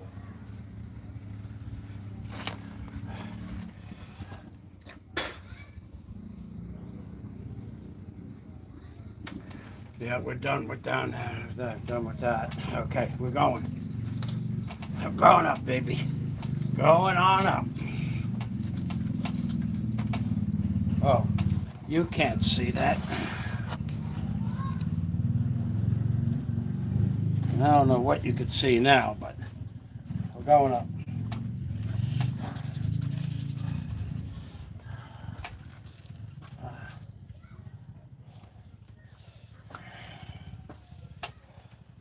Oh, dang. Dang, dang, dang, dang.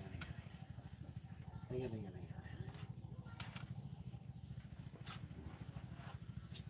All right, gotta go, gotta go. Gotta go, we're up here now.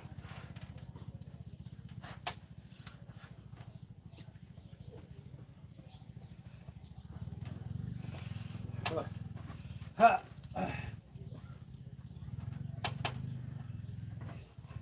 Huh.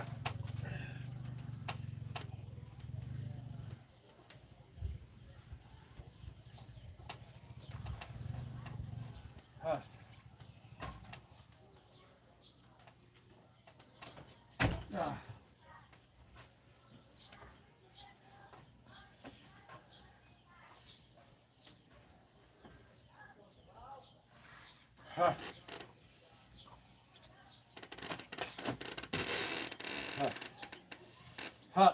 Huh. First things first. First, we're going to try to get this box up without dropping the camera. That should come up. That's the way the box was designed. Roped off to bring stuff up without it tipping over. So far, so good. That worked out well. All right. Now, I'm going to put the camera where you'll be able to see the house roof. And there, of course, is when the second floor is done. This, of course, is the view.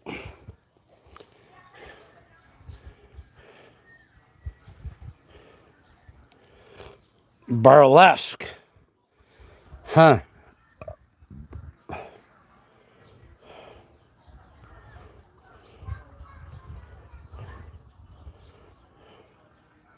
Gary likes Big Al's channel.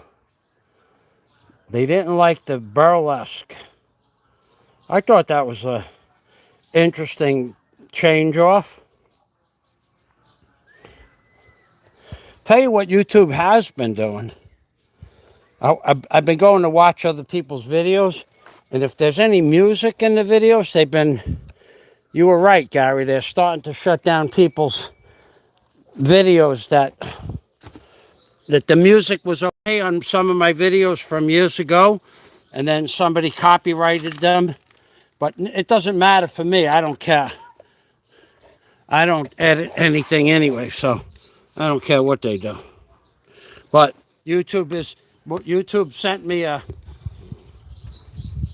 notice about a month ago. YouTube sent me a notice saying that although your videos, some of my videos, well, now none of them are monetized, but although your videos are not monetized, and this is what YouTube sent me, although your videos are not monetized, we want to notify you that you might see ads on your videos.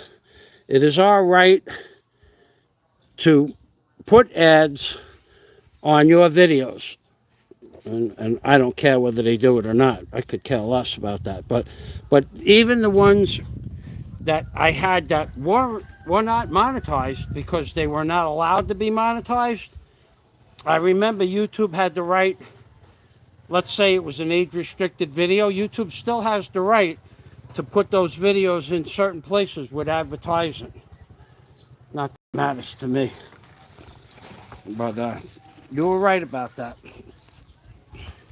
Okay, I'm going over to the other roof now.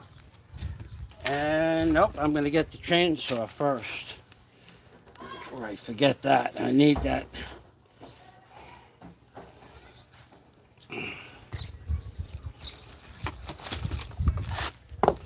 All right, I'll bring the chainsaw with me. I will not bring that. Yeah. Nah. Yeah, oh, I need the blower. I'm going to need the blower first thing.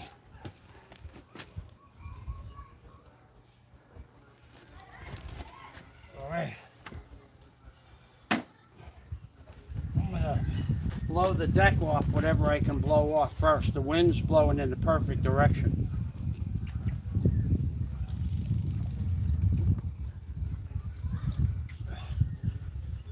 Jack Thompson. Jack Thompson. Ugh.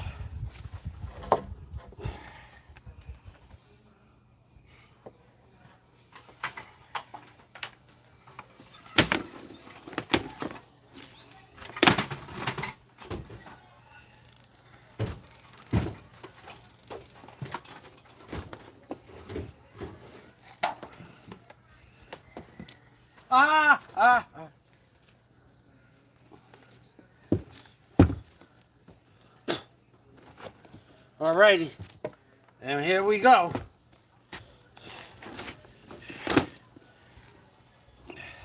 Ow, ow, ow, ow, ow, ow, ow, oh, oh, I stretched that leg.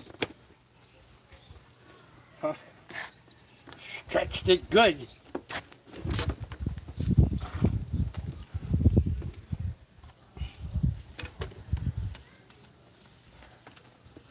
All right, I'm just electrifying the blower.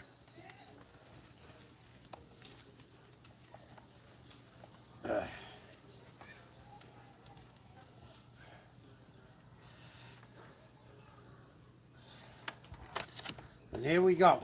Oh, earplugs, baby. Earplugs. Earplugs, we have them, yes. Earplugs. We have them know. Oh, that's because they fell out of the hole in the bottom of my pocket. That was not there yesterday. No earplugs. A new hole in my pants. Oh my God.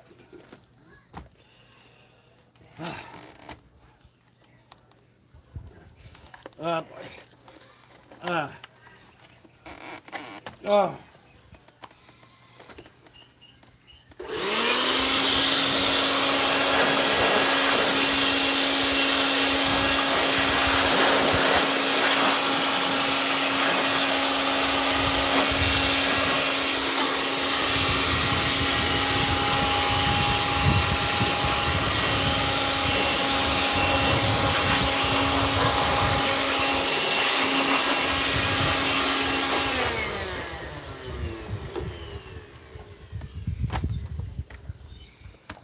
What the fuck?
Uh, uh, uh, uh.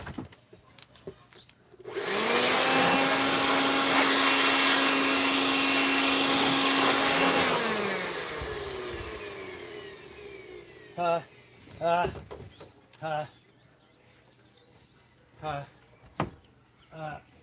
uh,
Whoa! I want to get the camera for this.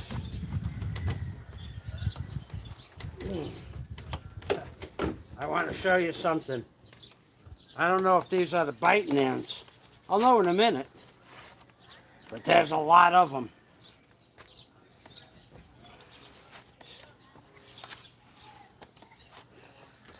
We're going to test that lens on the camera now. Ow, ow, ow, ow. We're going to, I don't know that you'll be able to see it. Boy, that wood was covered with ants a minute ago.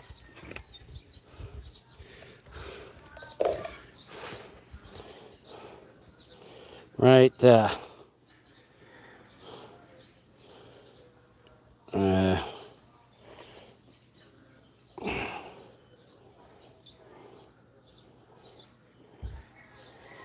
I don't know if you could see the ants. There was several thousand came out of that little hole right there.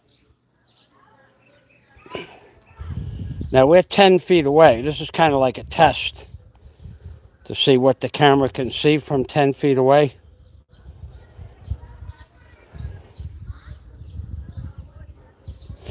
There was a lot of ants just now. I guess,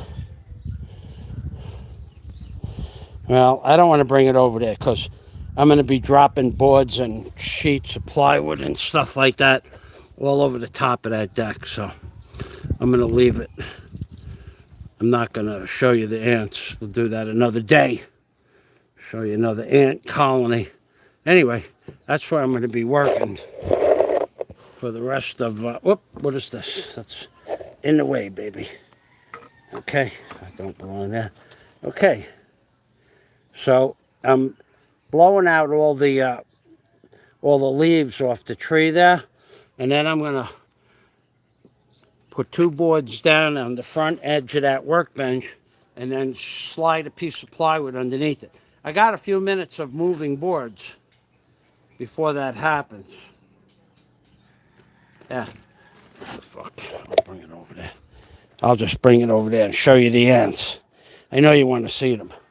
I know you want it. I want to test out this lens anyway.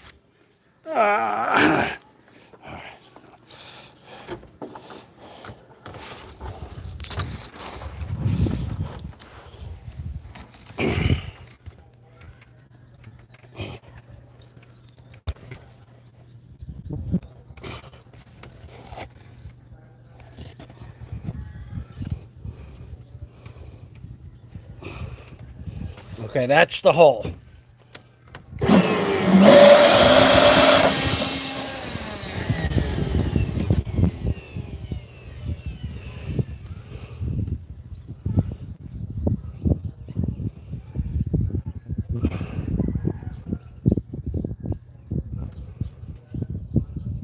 Well, there was a lot more of them before.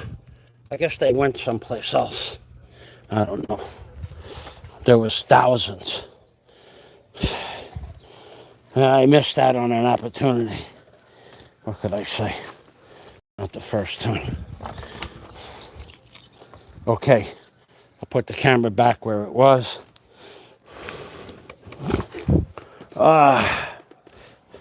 But anyway, they're not the biting ants because I haven't gotten bitten. If they were, that blower wouldn't stop until they were all blown off the roof. We do have biting ants here, but those are not them.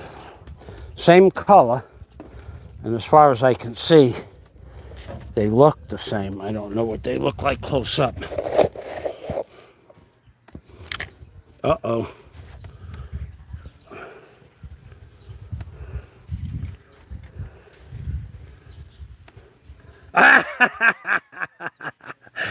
I should have worn my kilt.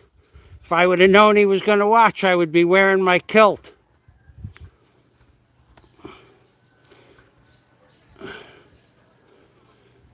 Jack Thompson's still here, baby. Thanks for keeping an eye on things, Jack.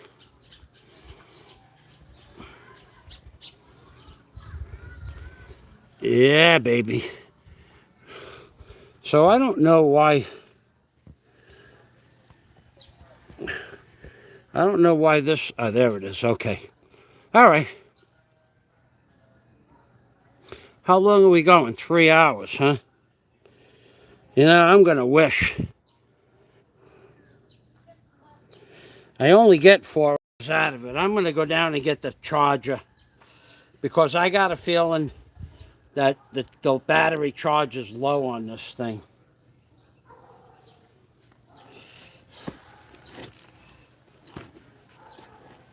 Not because of the time, because it usually lasts 4 hours, but because of the heat. That's problematic.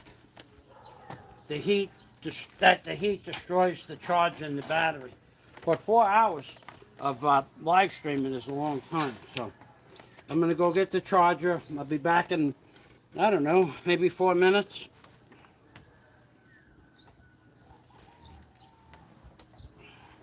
Be right back.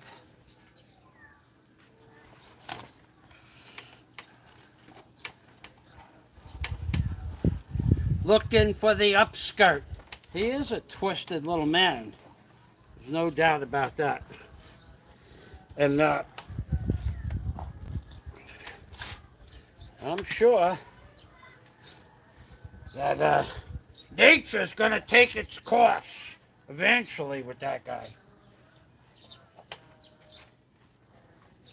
He has some imagination, that guy.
That was a trip up and down the ladder that I really could have did without.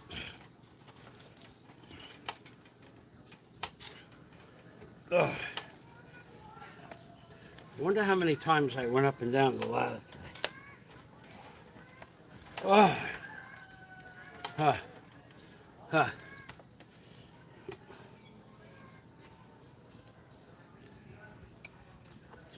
Huh. Huh. Hmm. Ah!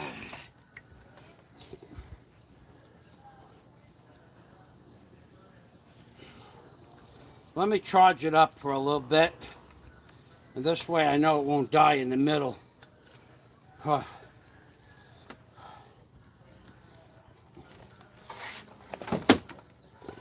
Huh. I got plenty of stuff to do on the other roof anyway.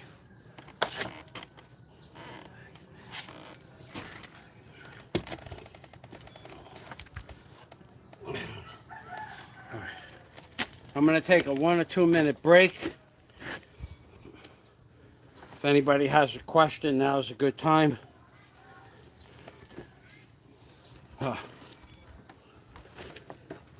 Up, up, up, up, up, up, up, up.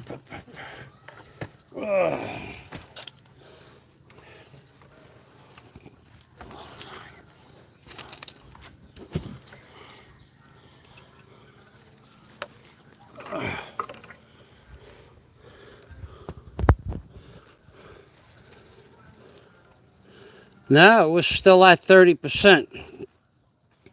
Either way, I'm going to let it charge for about 15 minutes. I'll read the comments. I'll take a 2 or 3 minute break to enjoy the sun, the blistering hot heat up on the roof here. And then I'll tell you what I think.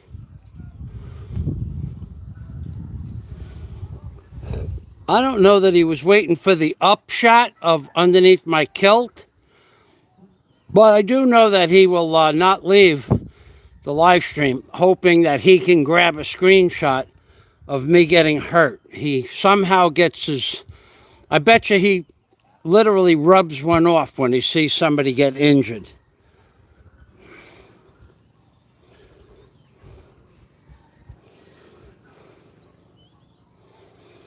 I wouldn't doubt that. And when I got electrocuted, I bet you he's still rubbing one off on a regular basis.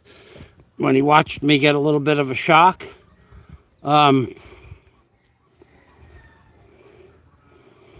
yeah, the mirror's like you off it, like you put underneath the car.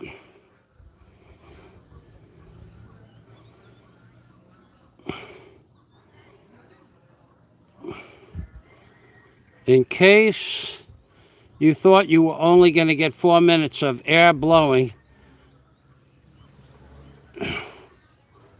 Uh-huh. The ants have a headache from that damn blower. There's a lot of ants on this roof. Yesterday they were swarming too, the ants. 10 chocolate thumbs up. Thank you. Thank you, Jack Thompson. Yeah, I'm going to go move that lumber now. Let this... Actually, it's got 30%. I'm going to go move the lumber because there's a lot of material over there that has to be blown off the roof, and the lumber's in the way. I'll just be blowing and moving and moving and blowing. And he's rubbing one off right now. I'm talking about blowing the lumber off the roof, and he's rubbing one off. You can picture him rubbing one off. Oh, my God. What a mess. What a mess. You gotta be careful when you're blowing lumber off the roof. Especially when you're talking about it. When somebody's waiting for you to get injured. Yeah, I got something I'd like to say about that. But I can't say it. Say it to the coward's face, though, that's for sure.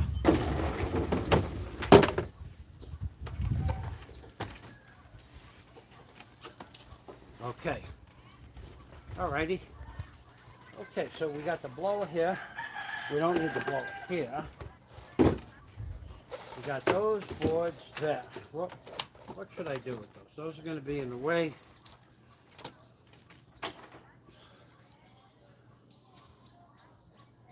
Those are going to be in the way for now. I don't need these on even on this roof at all. Okay. Whoa. Better not get him excited.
Huh.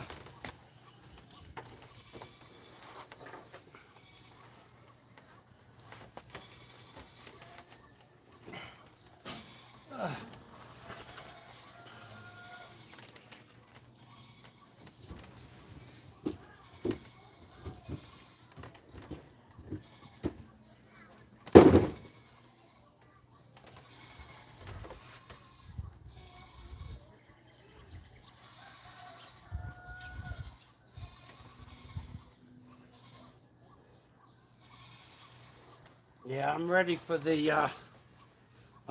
the blowing out.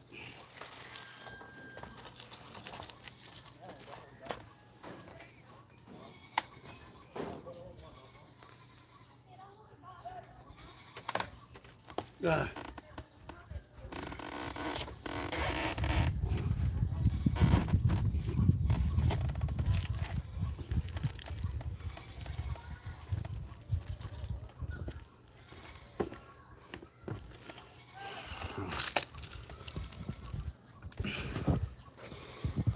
yeah. And now I'll be able, I got about 10, literally 10 kilos of sawdust and tree mulch that needs to be blown off of that.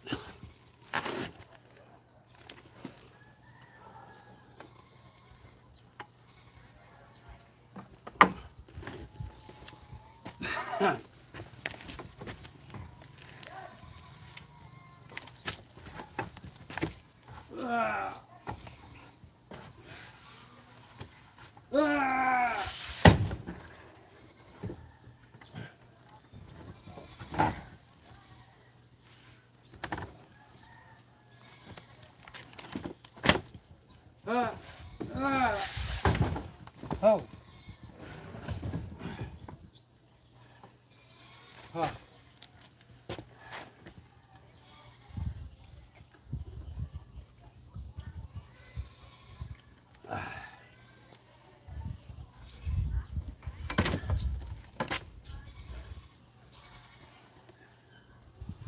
Uh, uh, uh, uh, uh.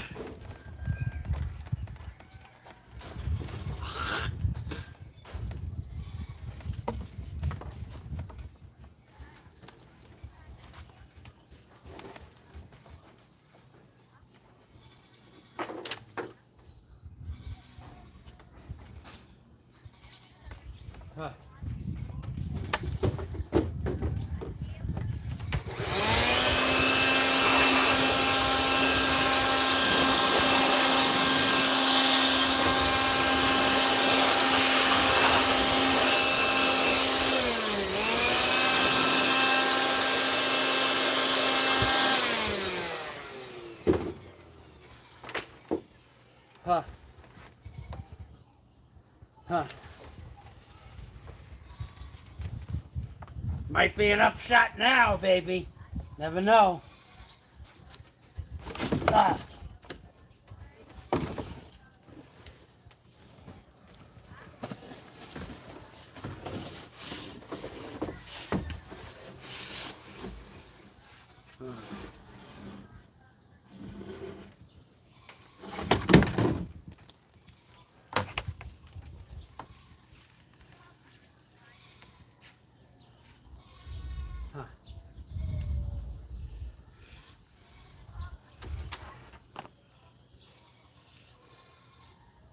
Rub and run off. The little leg. The little leg is all we're going to get. Let me get that rubbed off right now.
Ow, ow, ow, ow, ow.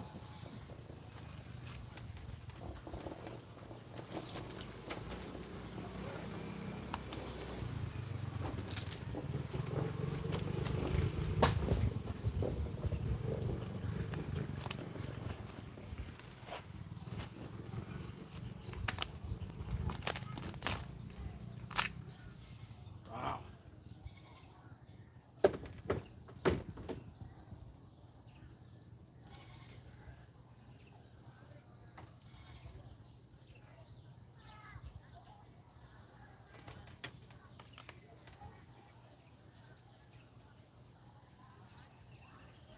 Yeah, now I know.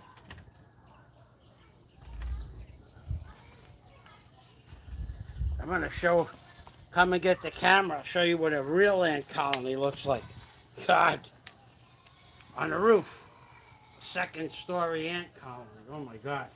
I bet you there's 10,000 ants in this little area here.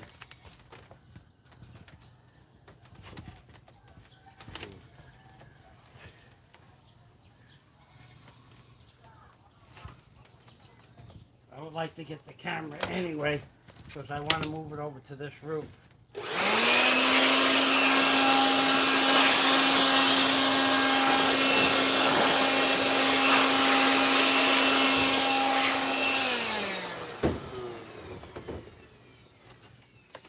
Huh. Holy shit. Holy shit.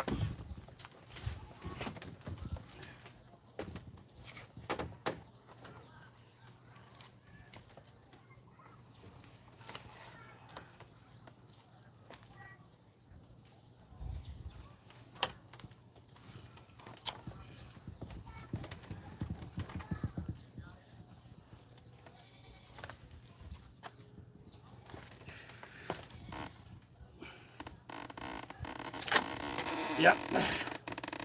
I'll be moving the camera over.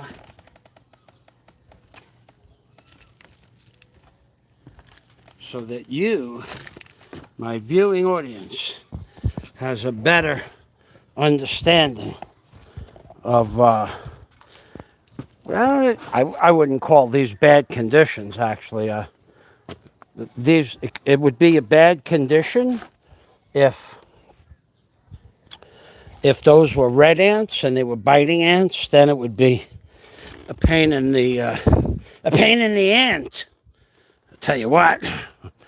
But I would be a little bit more in charge of that blower if they were stinging ants. But right now, I just found a colony of termites, and I'll show you what the termites did. And then we'll get back to blowing. So the termites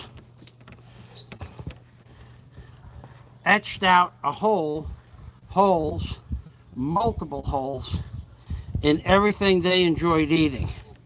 Okay, everything that they enjoyed eating, they etched out a hole in. Now, this area here,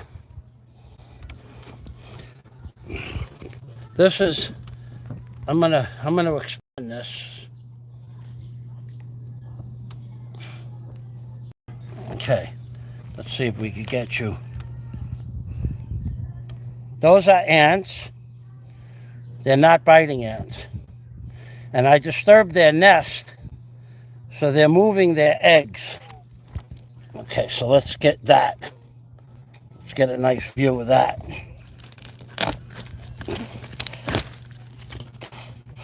All right, I have to set the camera down so you'll be able to get up. Now I'm going to tap that piece of wood, and you're going to see them really start to get excited.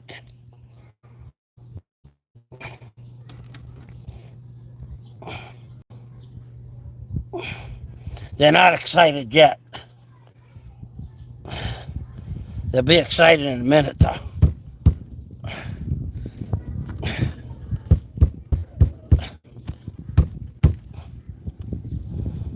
Now they're excited.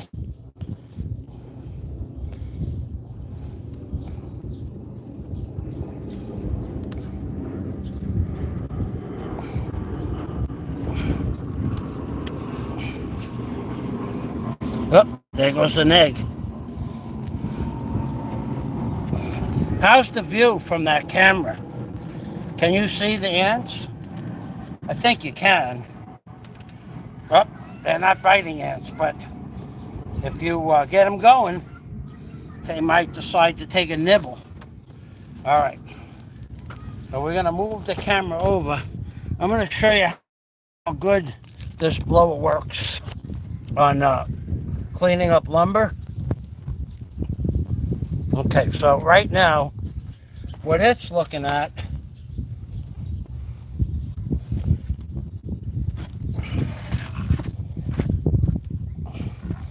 is a piece of 2x4. All right. Now I'm going to pick up this log off the 2x4, and then and the ants hollowed all of this out here. First I have a rope that's in the way, and I better get this rope out of here before I get tangled up on it and trip. And then I'll be tripping in a no tripping zone. And then I might get a ticket for tripping in a no tripping zone, because I used to give tickets for that years ago. So I know it's possible to get in trouble for that.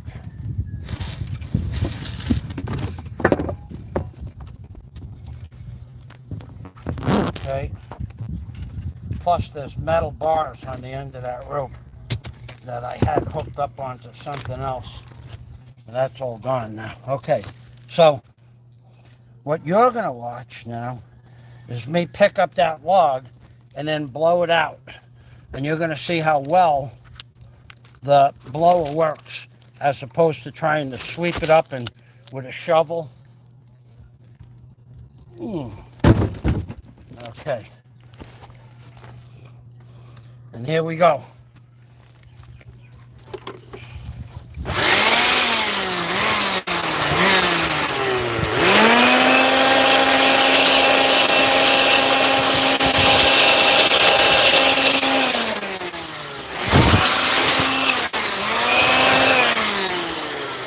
Now I'll back it off a little bit so that it focuses a little different. And I'll put it up here so it's out of the way of the blower. Okay, let's see what we can do here. If I sit on here, will it hold me? Huh. That was a 50-50 shot on that. Okay, so there's the debris field that I want to move without picking up a brush or a shovel. And that's why I love this little blower.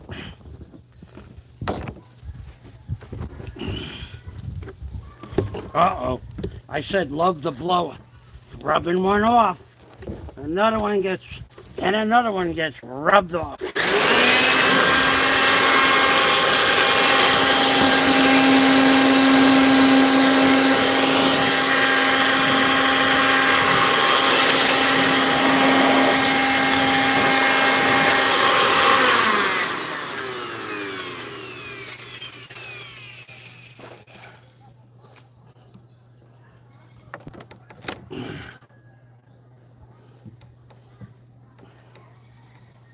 There you should be able to watch me. Let's see, where's that? That's wires.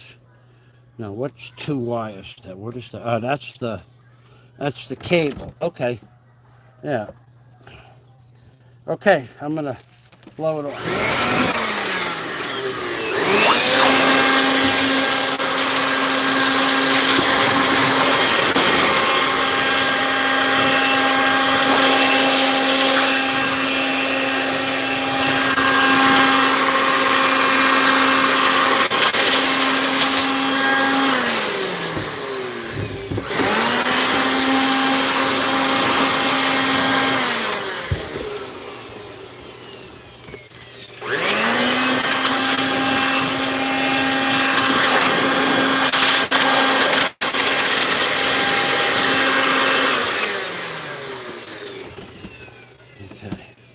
What can you see?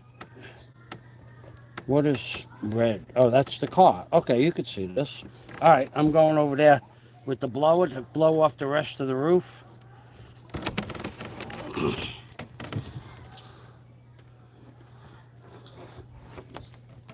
I'm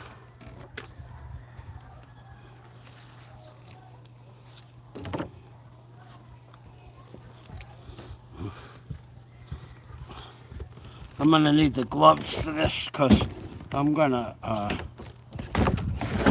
be sticking my hands there where there are lots of ants, and I got gloves. If I got them, I might as well use them, right? 2 ants did bite me, and even though they're not biting ants, it's itchy. It makes you itchy, that's for sure. All right.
This is what's left of that garbage Gemalaya 2x4.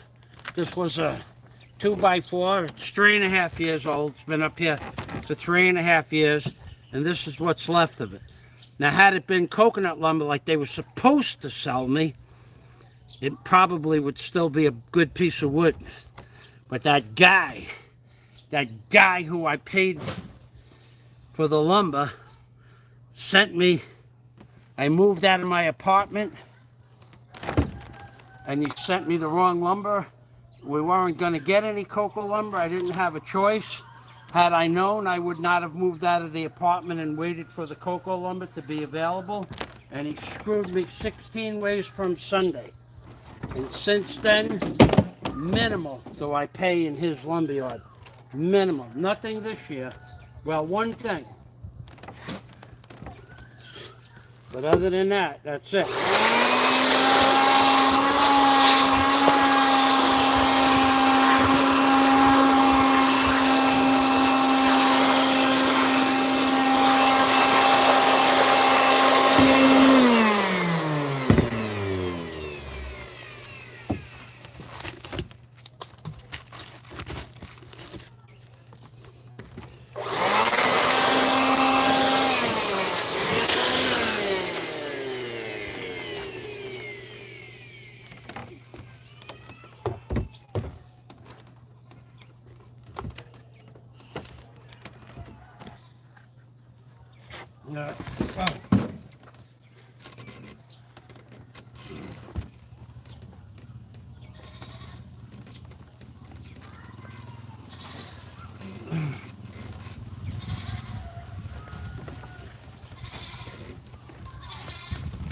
Hello, Randy. Might happen.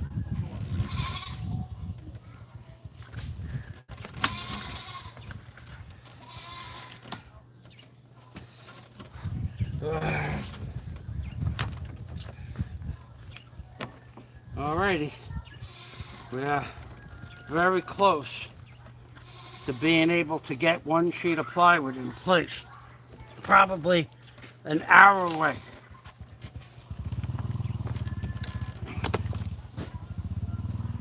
Maybe less.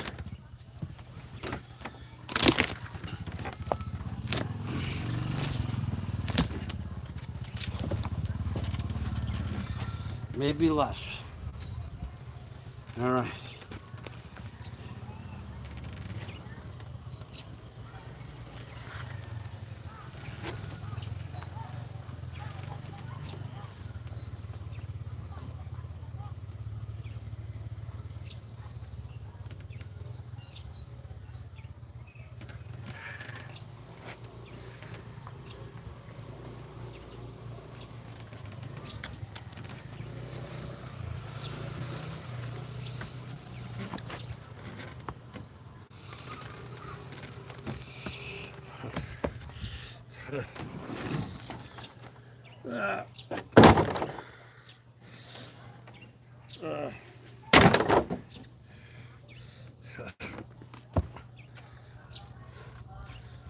Yeah.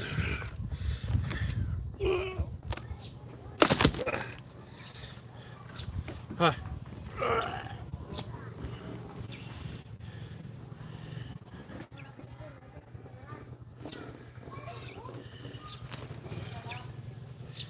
Huh. Mm. Wow.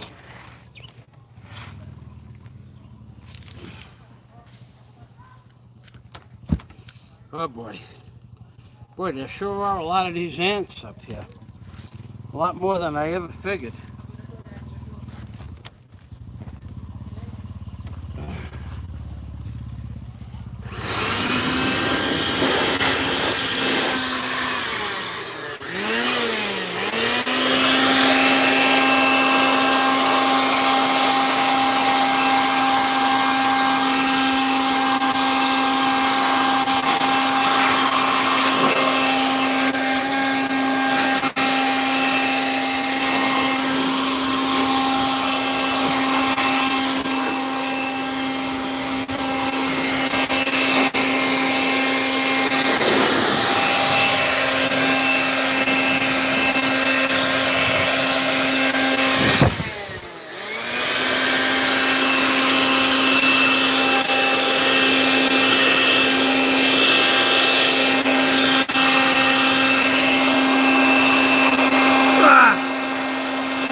probably going to take a break in about 2 minutes as soon as I get this long board up off the deck here. I have one more sheet of plywood to remove out of the way for the next thing to happen. The next thing. You wouldn't know it. It's the last piece I have to break, and it's connected with 16 different ways.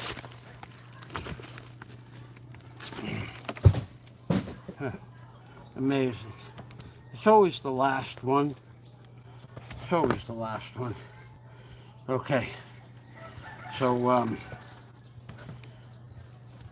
all right, so what I got here, I'm going to turn this around. I'll show you the last section here.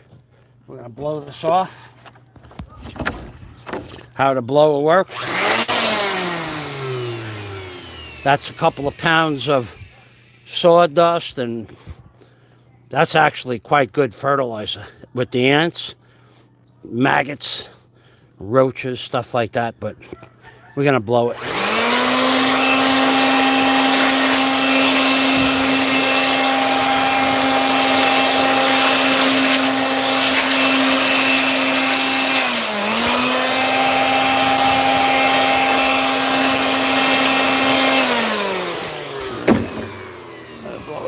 Anyway,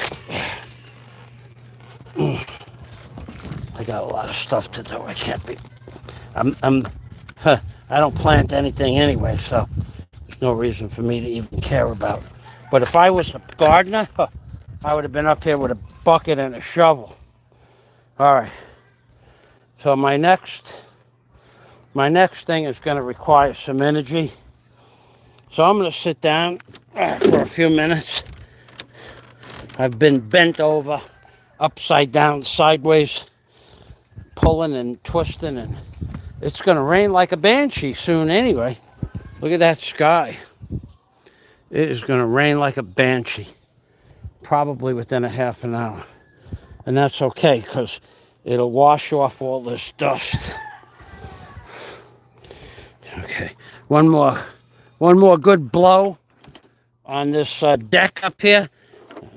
Let that guy rub one more off, and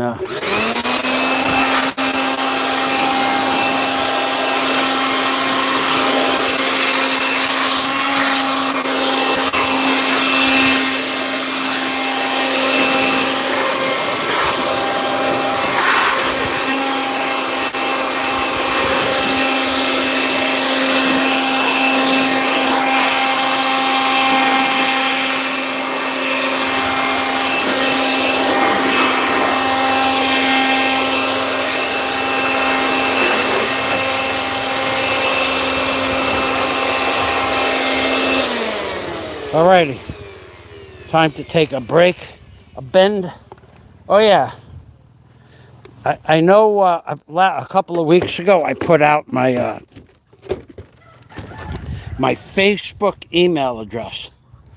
I can't even believe how many people have responded to that.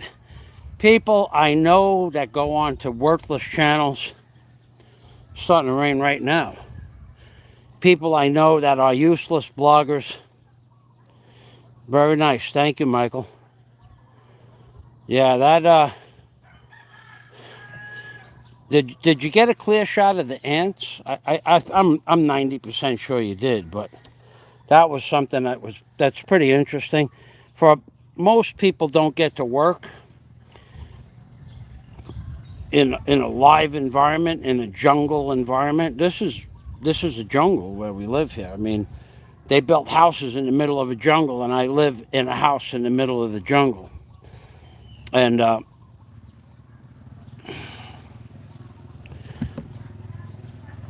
they still have all the little creatures that are around here. You see, well, you don't see iguanas because they ate those. You don't see seagulls here. I've never seen I've never seen a seagull in the Philippines. Now, somebody said they have them somewhere in the Philippines, but I've never seen them. And I lived in California. I've gone up and down the coast of California from San Diego up to San Simeon, California, a little bit further than that. I've been all up and down the United States coast on the East Coast. I've seen seagulls on every body of water, lake and or stream, big streams. Never seen a seagull in the Philippines. That's strange. Okay, I better get back to work. I didn't want to get back to work just yet. I wanted to take a little bit more of a break, but if I don't get this done, it's going to rain, and then I'll have to do it tomorrow anyway. So this is the view from the second floor when I get the second floor of the hotel built. This actually will be, they can never block this view, never, never. And to the left where you see those trees, legally, at some point when they start building on that property, they're going to have to remove those trees, I think 18 feet, but probably that's a junk tree on the corner of that property. They'll probably remove that altogether and put in some palm trees or something like that. So the view will be unrestricted from there.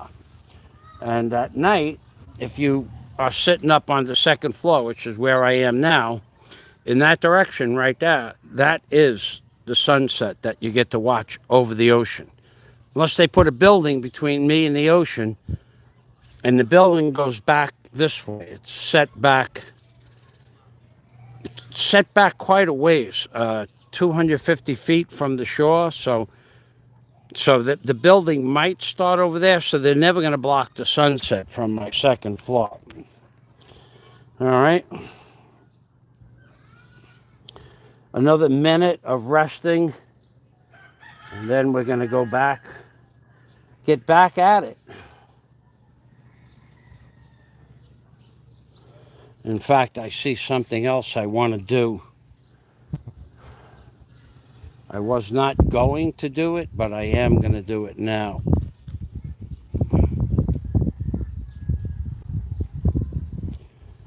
Yeah, I feel the wind.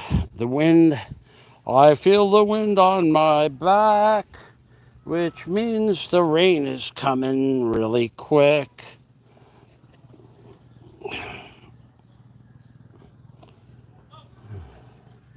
The leaves on this tree, if you look at the leaves also, you see the leaves? You see how they're rolling over sideways? They're not horizontal. That means the rain is coming. When the pressure gets low, when the rain comes, the leaves know to do that. A lot of trees that happens to also, but I know the wind, I can see it in the sky, but the tree knows that the rain is coming also. All right, I'm done with this. I'm done with the blah, blah, blah. What I'm going to do is get rid of that. And I saw another one over there. I'm going to put this camera back on the other roof. I should have had it charging. All right, that's what I'm going to do now. Let me get rid of this.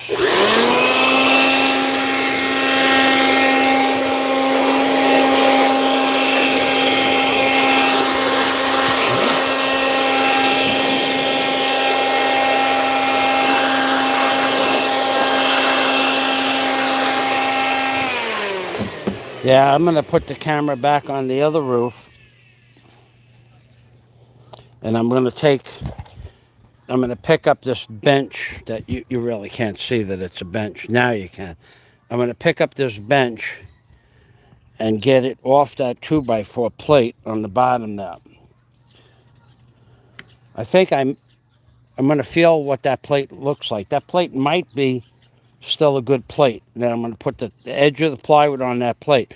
I'm going to take this bench. Ow, ow, ow, ow, ow, ow.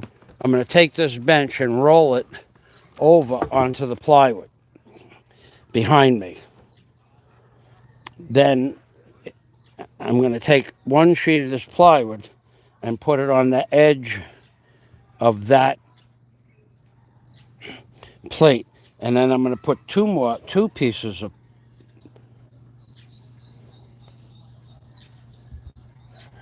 I might not do that.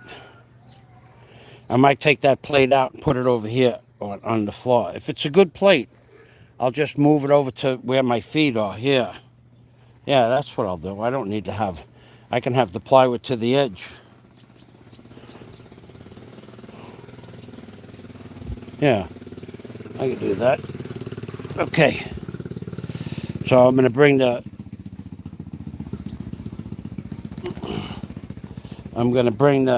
camera over to the top of the container. Yep. Keep talking about it and nothing's happening. I'm going to do this, I'm going to do this, I'm going to do this, I'm going to do this, I'm going to do this, and then nothing happens.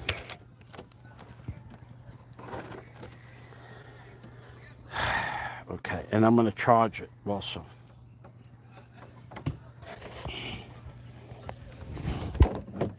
Ow! Oh, that hurt.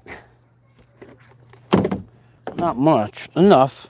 I knew I did it. I felt it. I felt it for sure. It was not one of those fake.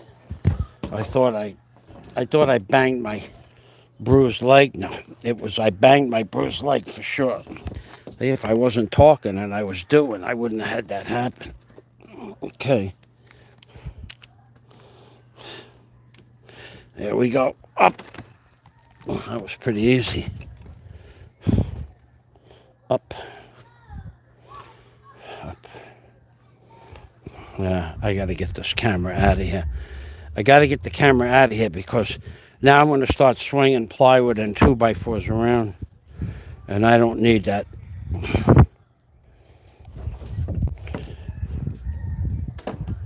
I don't need that kind of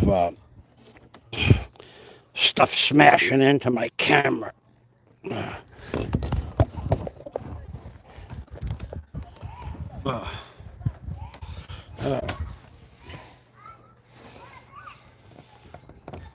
Huh.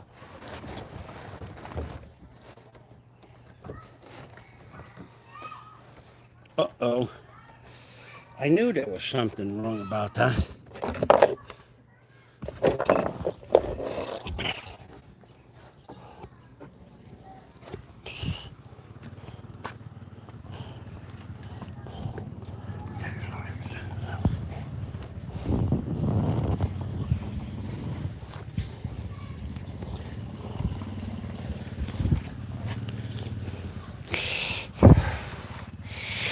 Oh. Huh. That piece is gone. All right. Yeah, baby. I'll just roll over that framework right there. I'll roll it over this way, right on top of the plywood over there. Take that plate, move the plate out to over here, put the new sheet of plywood over to the edge of the roof, and then put I'm going to need 2 sheets, of course.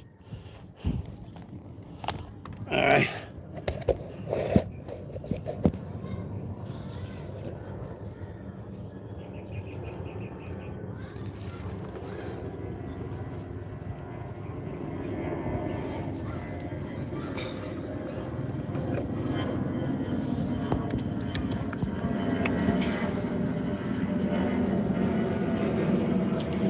All righty.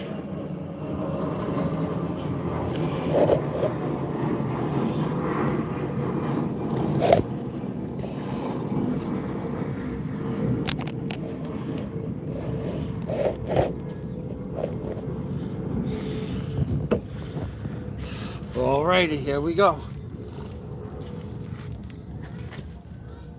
Back to work.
Ah.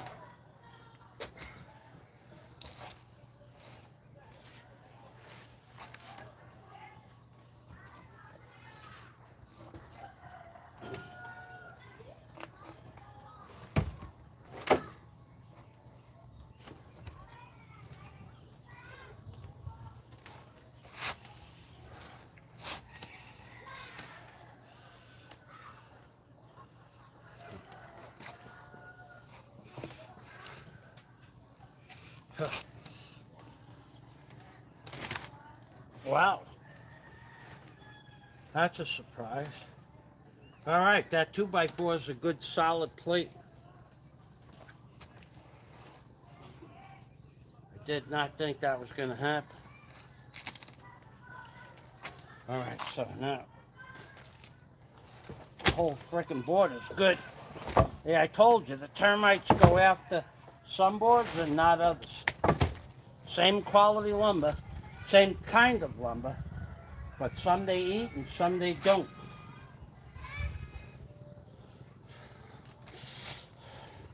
Now this one, still got a lot of meat in it.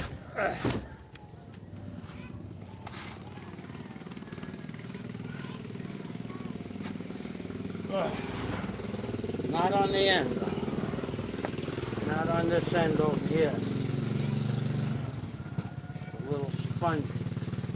I could live with it.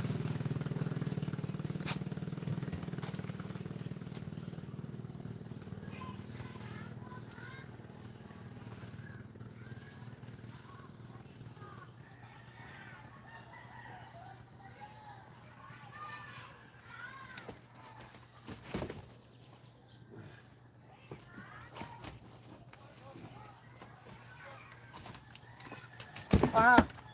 Oh. Oh. Oh.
Huh.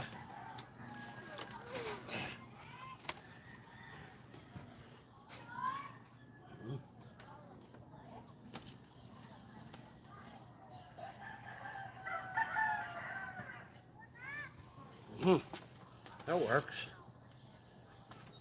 Then I get rid of this spongy end. That works nice. Okay.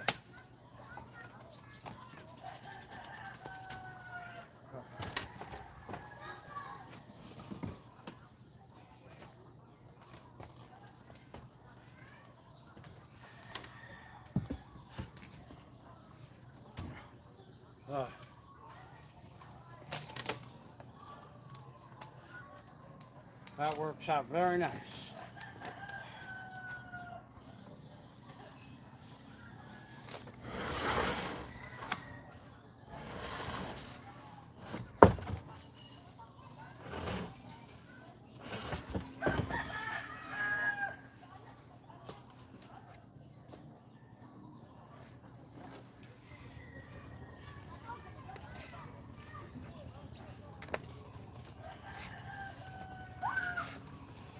Ah.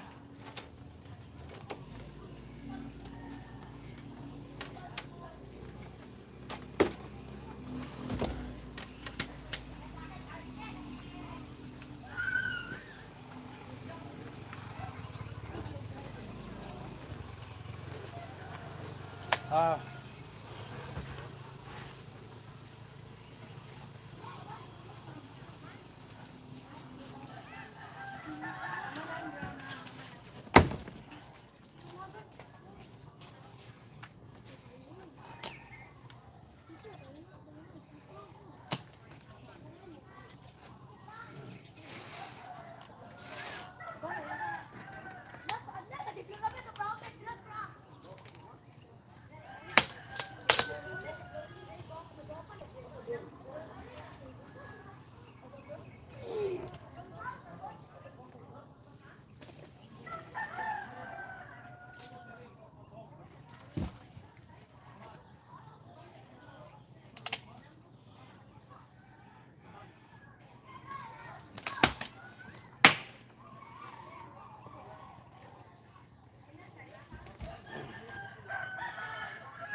I'm about done. My leg is reached the limits of its workload for the day, pretty much.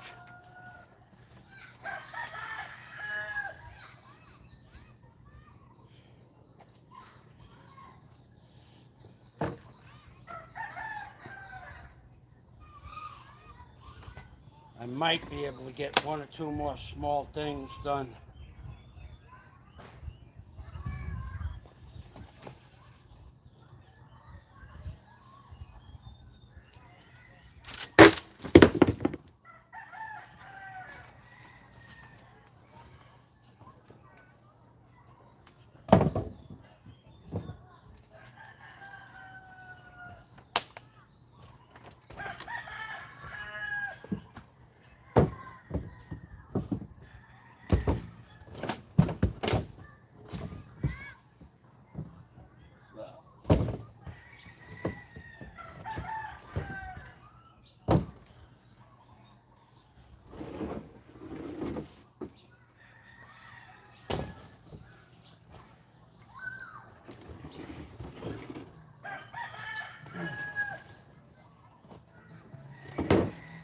Oh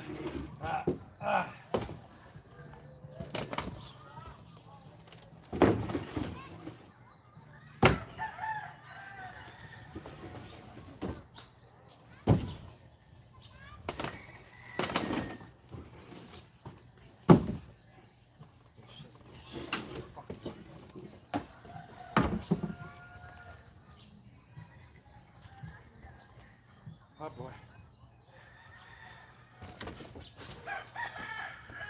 Huh. Huh. Oh. Huh.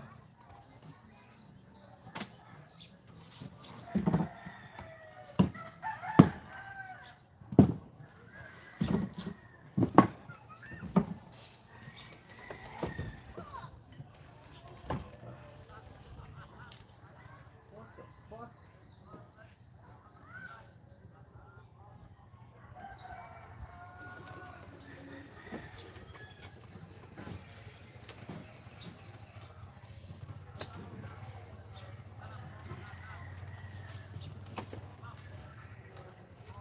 All right.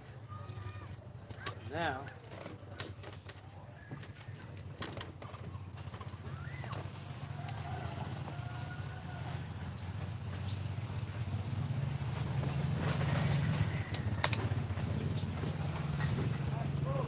Huh.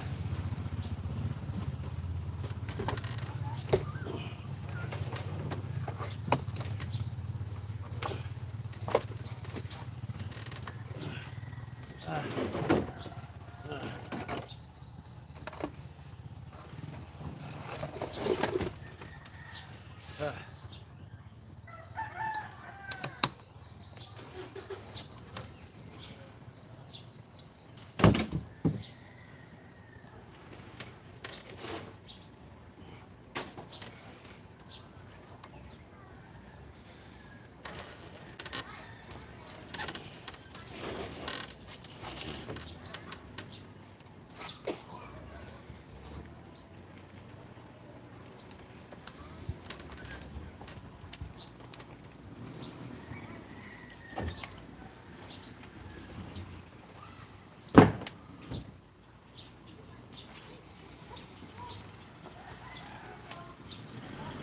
Up. Up. Huh.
Oh.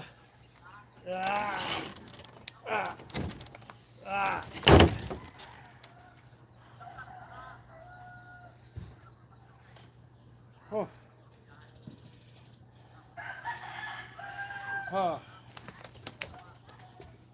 Ah.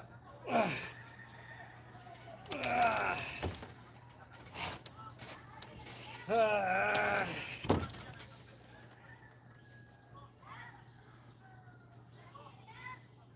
Oh.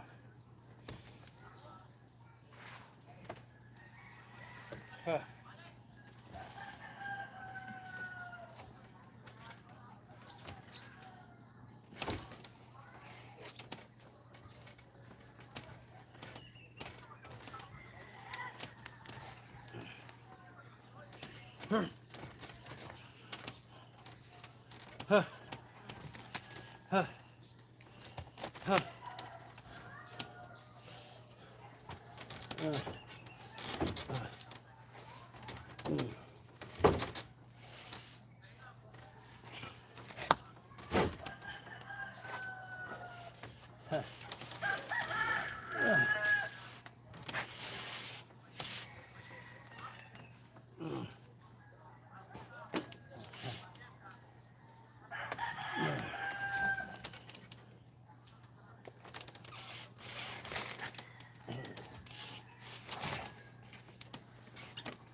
Wapo. Wapo, mayroong hapon.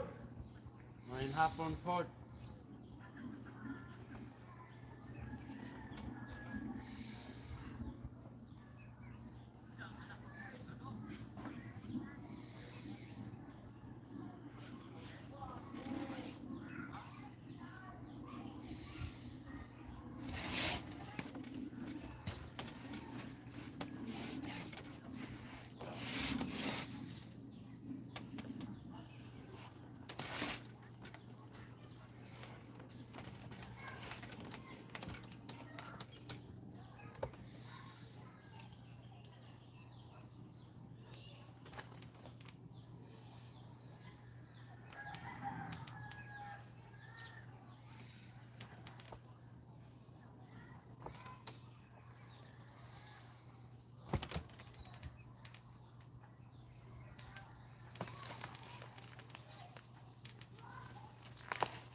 45, 80.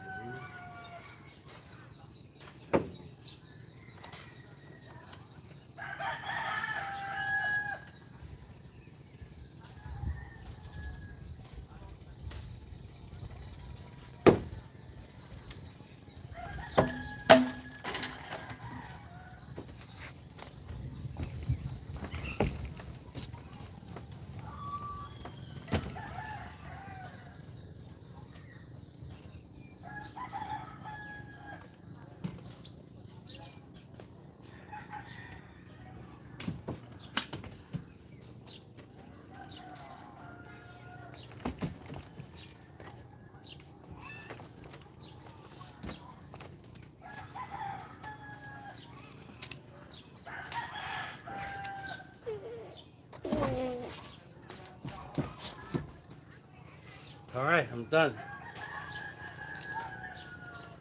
For many reasons. But one, I don't want to be up here when it rains. I really don't feel like dropping this shit down in the rain.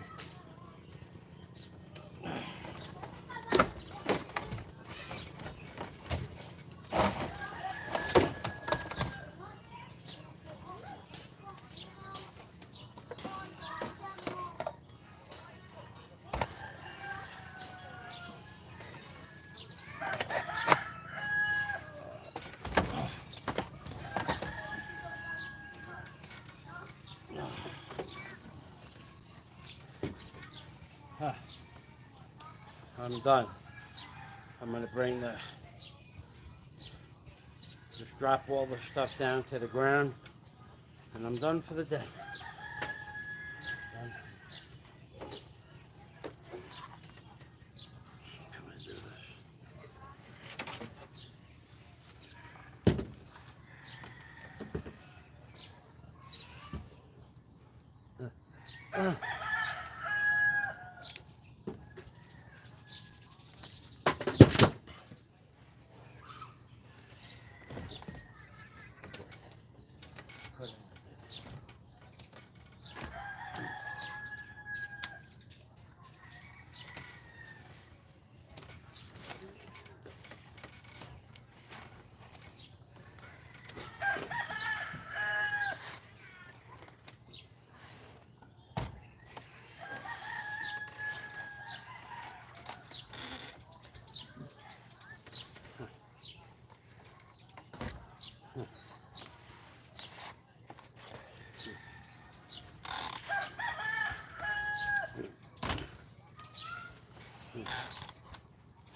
Oh, oh,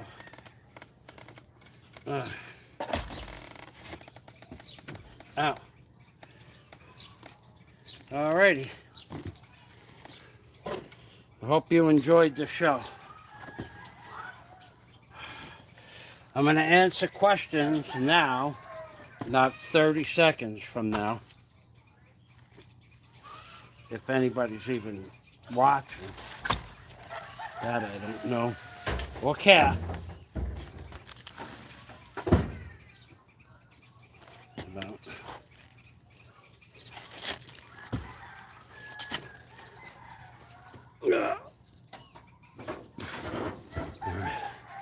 Yeah, I'm done. So, let me sit down someplace comfortable.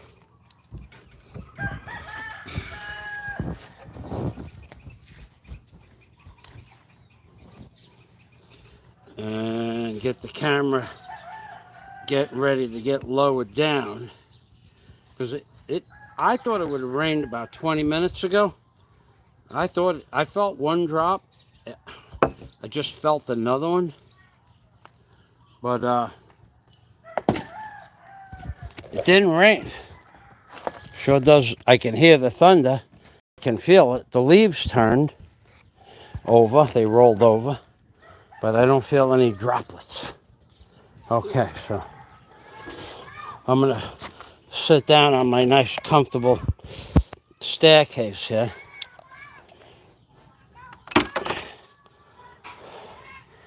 Then I'm going to put the camera in there. And then I'm going downstairs. I'm not going downstairs quite yet because I'm tired and I don't feel like climbing.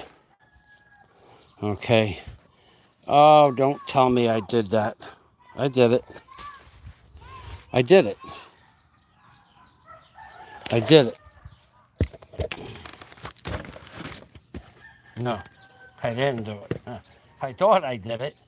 I thought I left the glasses on top of the house. Where's my glove? Oh, God. All right. Okay, I'll check the comments.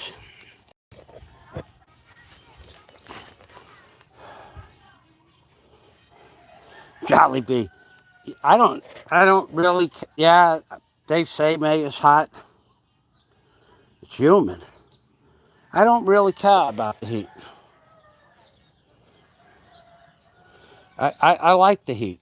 I keep telling people I like it better when it's 100 degrees, 100 degrees plus than when it's 90 degrees. All right, Askell.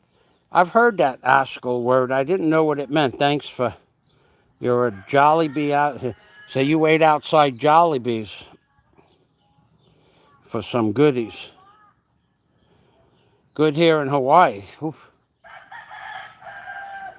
Mr. Willis. Mr. Willis changed his name. Hello, Mr. Willis. Yeah, you might have saw me take a little break. My body is tired. My body is from humping up this wood and bending over and climbing up and down the ladder. Well, it was 8 trips for the plywood, 1 for the light bulb, probably 6 or 7 for miscellaneous, so figure 20. I probably went up and down the ladder 20 times, and it's climbing. It's not just up the ladder, down the ladder. You got to climb over the top of the ladder to get to the ramp. 20 times. I guess if you reviewed the video, it would be 20 times at least. But I also bent over and picked up a lot of wood and blowing the deck off. So I've used just about every muscle in my body today. And I laid down and it felt good looking up at the sky. It was peaceful. Plus, there's a branch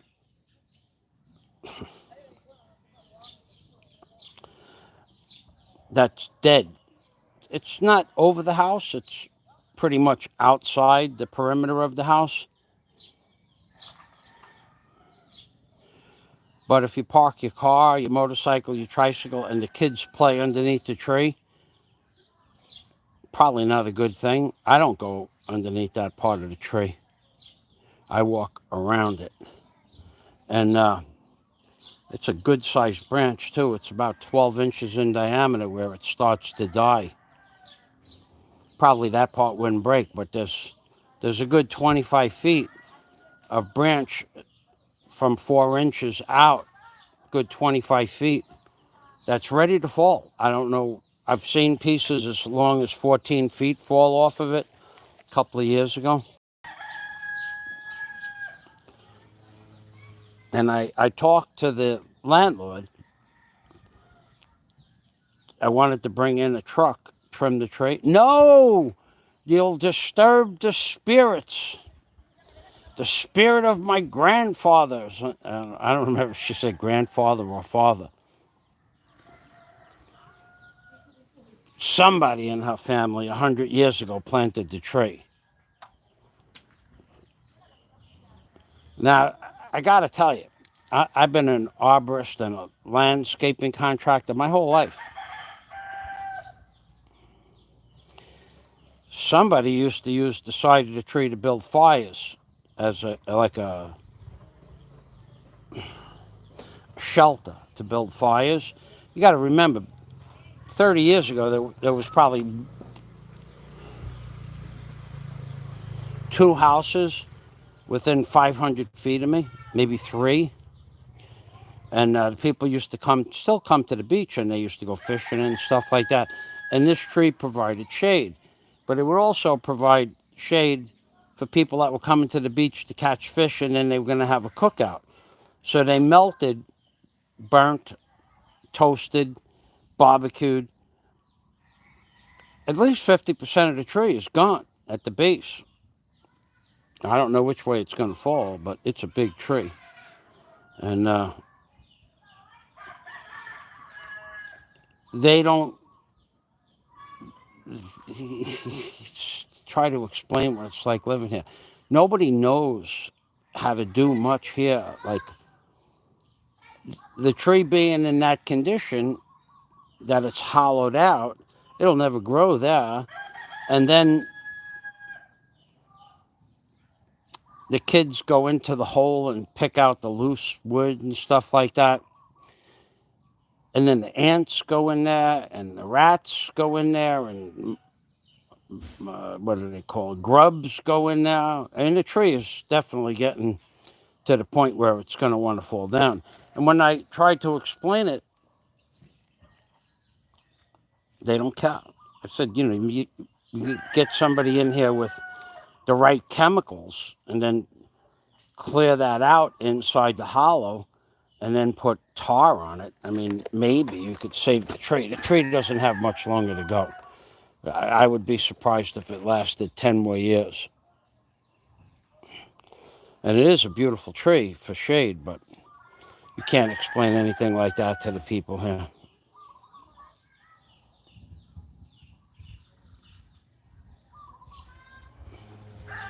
You're a real man.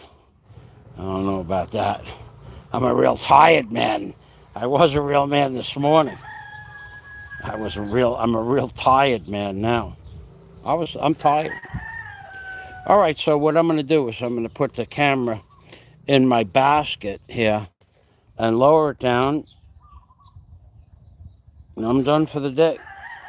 So, I don't know. I don't know that I have much more than about, and I, this morning in the beginning of this video, I talked about, should I do the wood on the roof or should I do the job that's almost as hard? And I chose to do the harder job. Putting the wood on the roof was definitely harder than the other job. But okay, here's another story about Filipinos, how they don't listen. They don't listen. Okay, so you can go look up my excavation licenses in Florida Keys, and I had backhoes and track hoes and bobcats and drill rigs and all of that stuff. And I used to put septic tanks in. I know everything there is to know about burying a pipe, water pipe, drainage pipe, any kind of pipe. Everything there is to know about that. When I first took over this property, the water company sent two men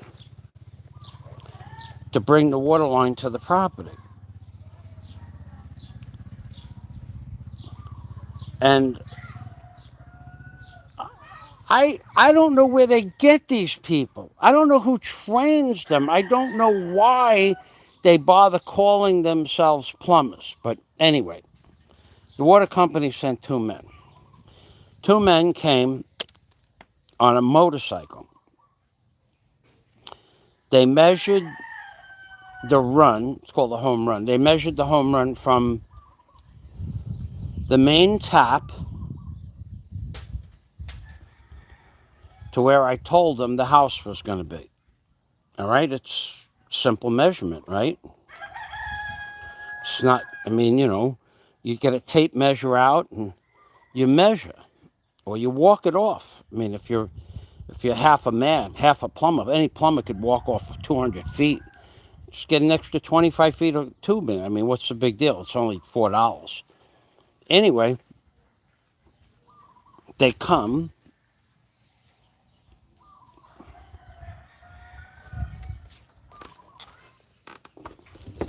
Where's the charger? They come on their motorcycle, and they get here, and like 2 hours late. It's already hot, and I'm already upset that they're 2 hours late. But anyway, because I was in the water company when I paid for the service, and the men were there too. The men knew that they were coming to my house. I gave them directions. Daisy gave them directions. Okay, so they get off their motorcycle. They don't have a tape measure. They don't have a tape measure. They also don't have a shovel, nor do they have a pickaxe, an adze, or a straight bar.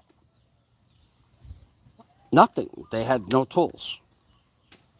I didn't tell the water company I had a pickaxe or a straight bar. I didn't tell them that. What they have to run. It's 200 feet. It's 200 feet up the road, the main tap. But they have to run the pipe across a side street. Then they have to run it along the perimeter of the road, the edge of the road, and then they have to cross the road. And then they have to turn into the property. So they went to get the pipe. I don't know why two men had to go get the pipe, but they didn't measure it, and they walked it off, I guess. I don't know. And when they got back, they laid out the pipe. They were 75 feet short. 75 feet short of before it crosses the road, the main road. So they got 125 feet on a 200-foot run. And we needed 265 feet. I think it was 265. I think I got 290 at the end of the day. Anyway, so I said to them, where's your shovel and your straight bar? No, we're just going to lay it out. Lay it out where? They were just going to put it on top of the dirt road where it crossed out, where there was a side street. I said, what are you talking about? Because in the city, you're going to see thousands and thousands of water lines on the tarmac, and the cars drive over them all day long, into driveways, out of driveways. But this is a dirt road that's got a coral rock base. I'm going someplace with this. I said, you can't do that. And they said, yeah, this is the way we do it. I said, you're not going to do this. Just put the main tap in. I'll take care of the rest of it. So they wanted to get paid. They were going to get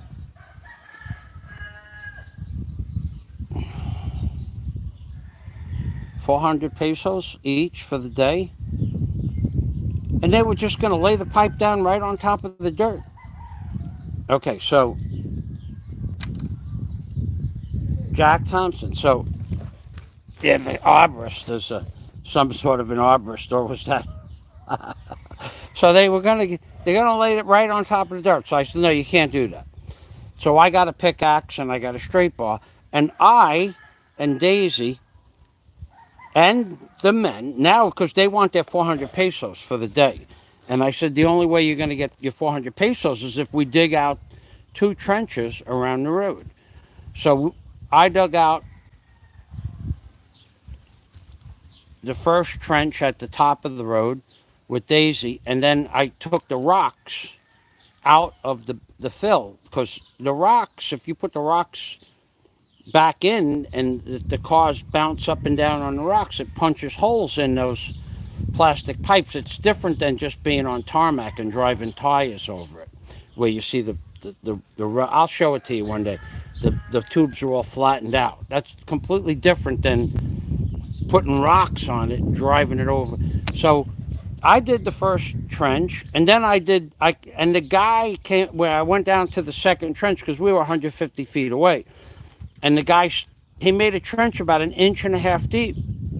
I'm not kidding you. An inch and a half deep. Now there's a road. 1,000 cars go over the road a day because this was before the lockdown. 1,000 times tires hit the road a day. 1,000, maybe more. So I said, no, this got to go down deep. So I made it like 8.5, 9 inches deep. And it worked, except that I took out the rocks from the fill. So I don't go up the road that much. I don't walk up. I don't explore every inch of the road every day.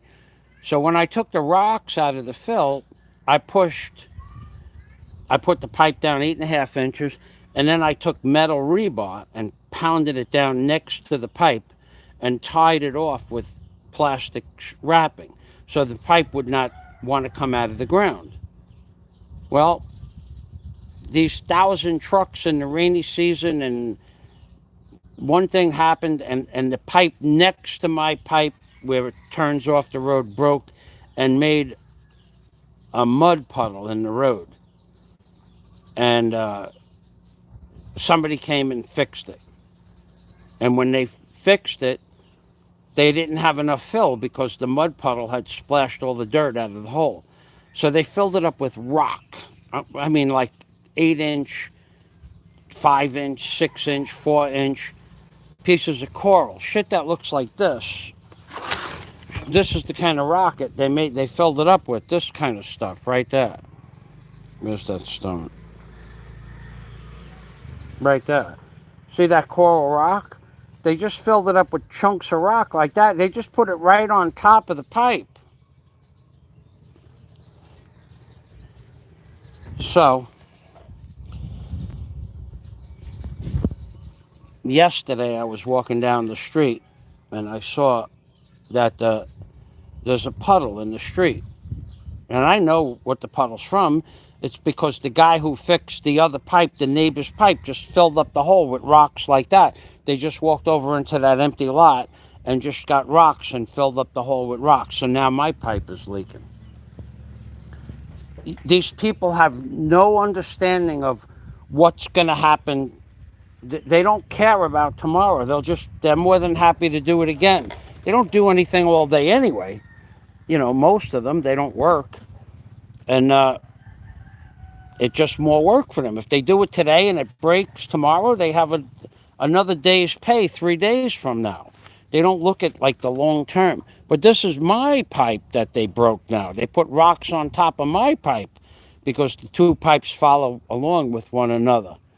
And now I have to go out and fix their mess. This is the second time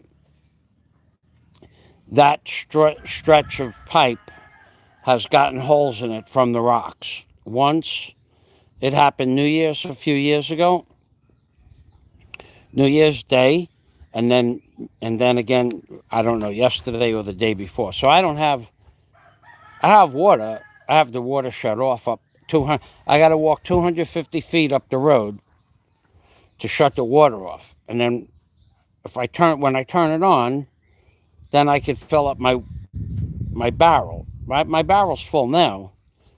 But if I want more water, I got to go up the road, turn it on, and then do what I got to do, which is take a bath, and then I'll go shut it off while it fills up the barrel again. God almighty, that just pisses me off. It pisses me off because there was no reason. These guys are plumbers that put the rocks on top of the pipe. Do they do it on purpose or do they do it because they're stupid? They got to know that the rocks are going to make holes in the pipes. They got to know it. They're plumbers. They just do everything. They have no pride at all in what they do. If they have to do it again in 3 or 4 weeks or 3 or 4 months, or in this case, 2 years, it's okay. It's okay. We'll just come back and do it again. Except now they're not doing it. I wouldn't hire those people. I've watched this building here. When I moved into it, I watched plumbers putting pipe together, and I told the owner of the building, those guys are not good plumbers. Ah, don't worry about it. Okay, then, okay. Within a year, they had to take out 2 entire shower walls from the fixtures down to the floor. And one wall behind a kitchen and one outside wall, they had to rip the wall apart like in 3 places to find the leak. And then another apartment a few months later, they had to rip out the kitchen cabinets because it leaked over the kitchen cabinets and melted the wood. And it was the same plumber. I never said anything to the owner of the building because it's not my business, but I told him those guys are not good plumbers. They're not putting the pipes together right. He said, don't worry about it. It's okay. Don't worry about it. We're done. Have a nice day. Amazing. Thank you, Lee. That's a true story, though. Those guys were the plumbers that the water department sent to my house. So they were just going to lay the freaking pipe right on top of the dirt. Because one day I will show you in the streets of Tagbilaran, you could see 20 pipes, like, just they look like, 3/4 inch fingers going, maybe not 20, but certainly 10 or 12 along the curb. And trucks and cars go over them all day for years, and they don't make a hole. But when you put them inside rocks or under rocks or rocks on top of them, the rocks punch holes in that crap. Okay, I'm ready to go downstairs now. I have enough energy to climb up down that staircase one more time. All right, so you guys could look at the sky. Yeah, we'll put it like this. Okay.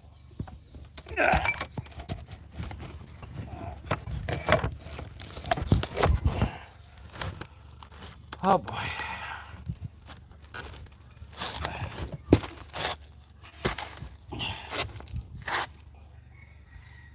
Oh, I should tell you the electrical chase story. Yeah. Another day. Lee, if you come back tomorrow, I don't really, I want to get down there and get a bath before it really starts to rain. I could tell you a story. What I could do, I don't know how long it would take me to do it now at my age, but when I was 30 years old, what I could do in one day, it took 2 men 3 weeks to do, and they did it wrong. And then they had to come back and redo it not long after that. It was an amazing thing. Oh, this is gonna hurt. Okay. It's gonna hurt because I'm tired of bending over. My body is tired of me bending over. There we go. All right, I'm coming down, and the wind is whipping up here.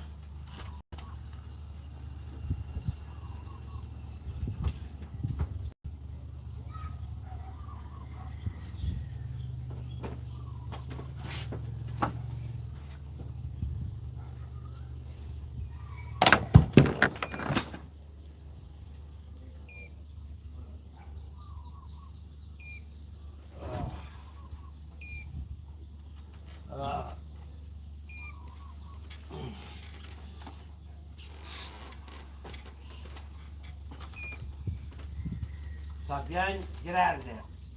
Go home. Go home. Go home, boy.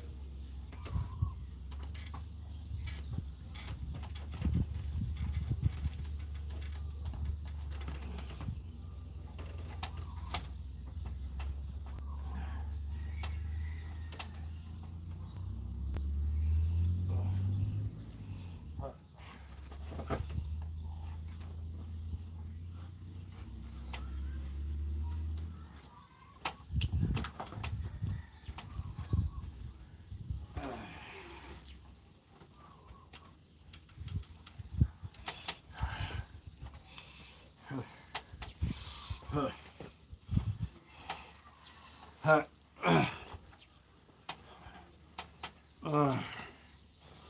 right. Well, you know what? I gotta say goodbye. So I gotta put the fan away. Okay.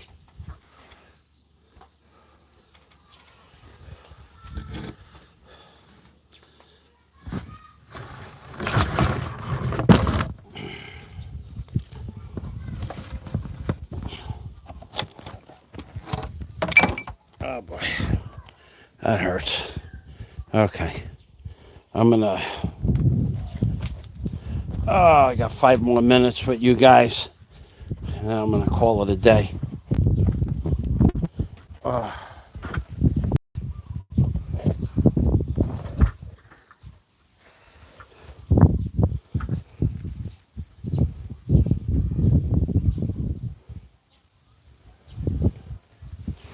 Yeah, I'll even show you the pipe chase that two electricians, and they got paid by the job, so it wasn't by the hour. Two electricians took every bit of 3 weeks, a little bit each day, 2 or 3 hours a day for 3 weeks. Every day for 3 weeks. They came in the morning and they worked on this chase to cut the pipe chase out. I could have did it in a day by myself when I was 30 years old. They worked on it for 3 weeks. Two men in their 30s, two men, every day for a month. 3 weeks, no money. Could have been longer.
wind is coming from the ocean hard, probably 4 miles an hour, maybe 5. I put that blower on, I blow all of that debris that I blow on the ground, I blow it all off towards the back of the property. Okay, so let's turn this around.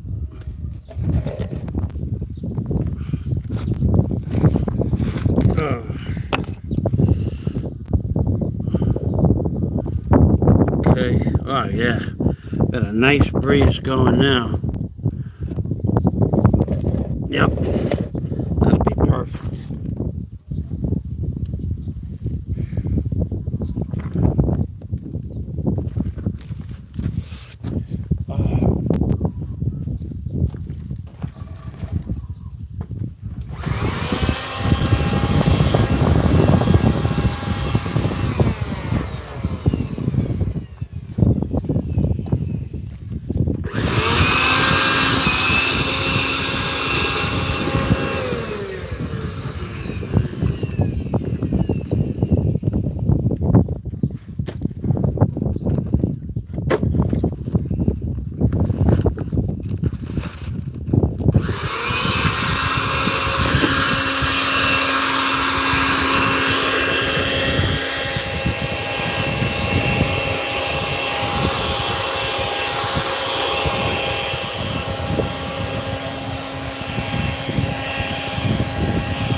That's nice. I did all that blowing and all that, got rid of all that dirty, filthy dust and debris, and didn't smell it one time. The wind at your back and it blows it all away.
key here.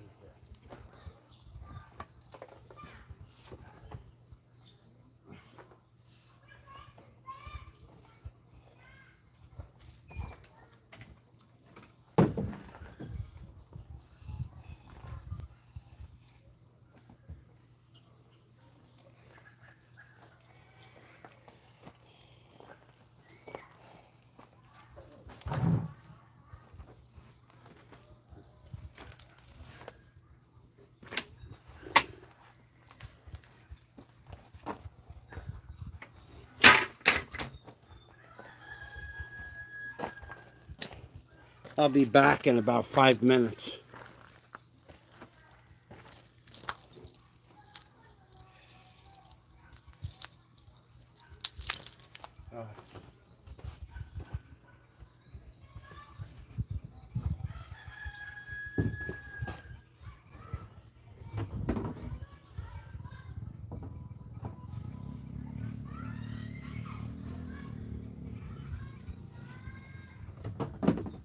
Oh, you bastard. Okay.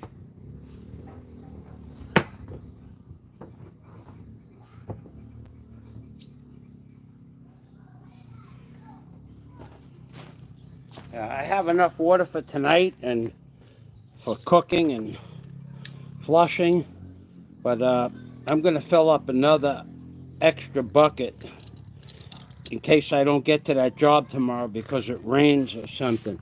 So I'll be back in about 5 minutes.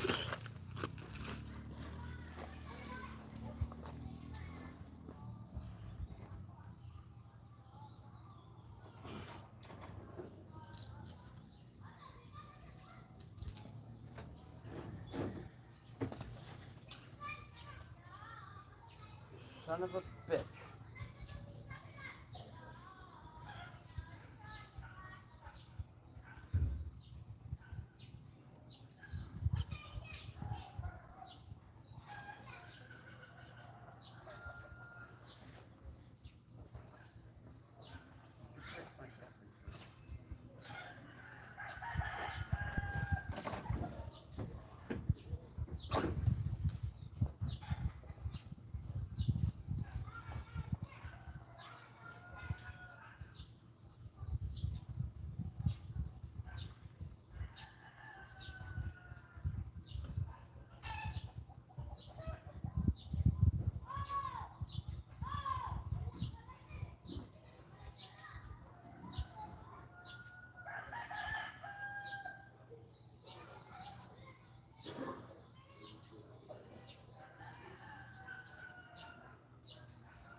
Holy shit.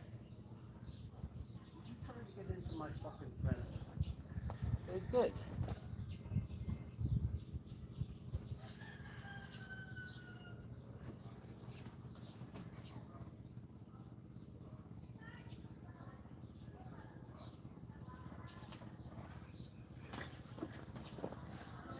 Hello?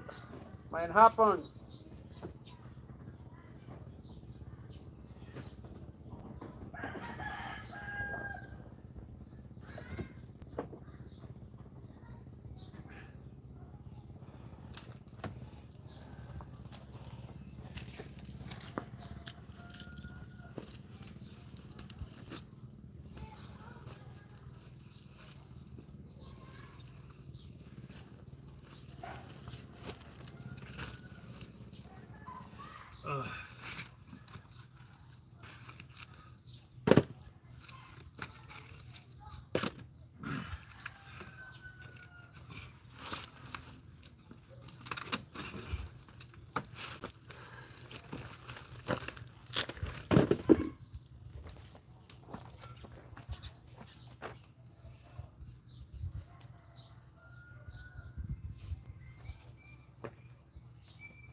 What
the fuck?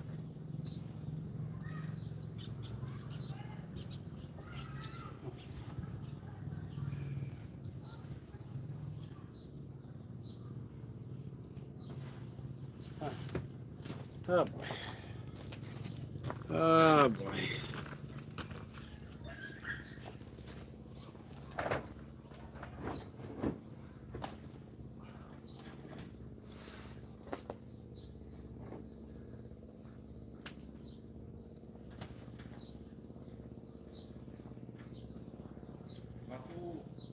Hello, Marianne. Trabajo. Trabajo. Yeah? Maro. Lulas. Ocho. Yeah.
Fucking motherfucker.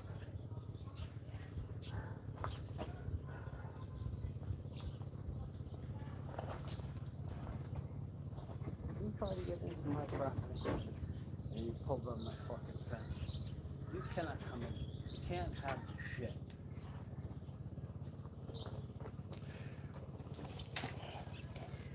Holy shit.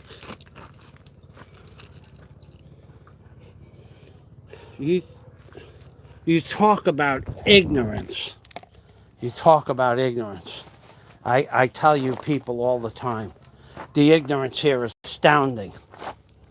It's astounding. It's astounding.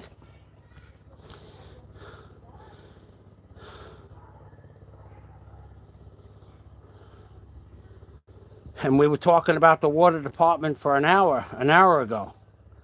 These people are unbelievably, incomprehensibly incompetent. It's amazing. I don't believe that what I just went through, what I just experienced, I don't believe it. I don't believe it to be true. This morning, I saw the water company. Let me turn this around. The guy from the water company. Yeah. Big fall. But you mean he wants to get dropped? Is that what he wants?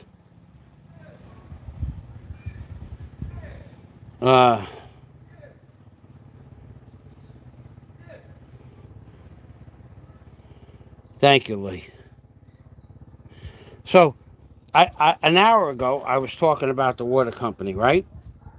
And that I didn't decide whether or not to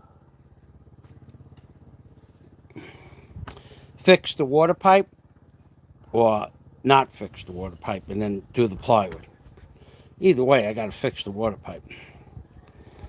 So the guy, the water company guy, the piece of garbage that went to college that walks around with his badge on, I said, come on over here. Yeah, no, there's a leak.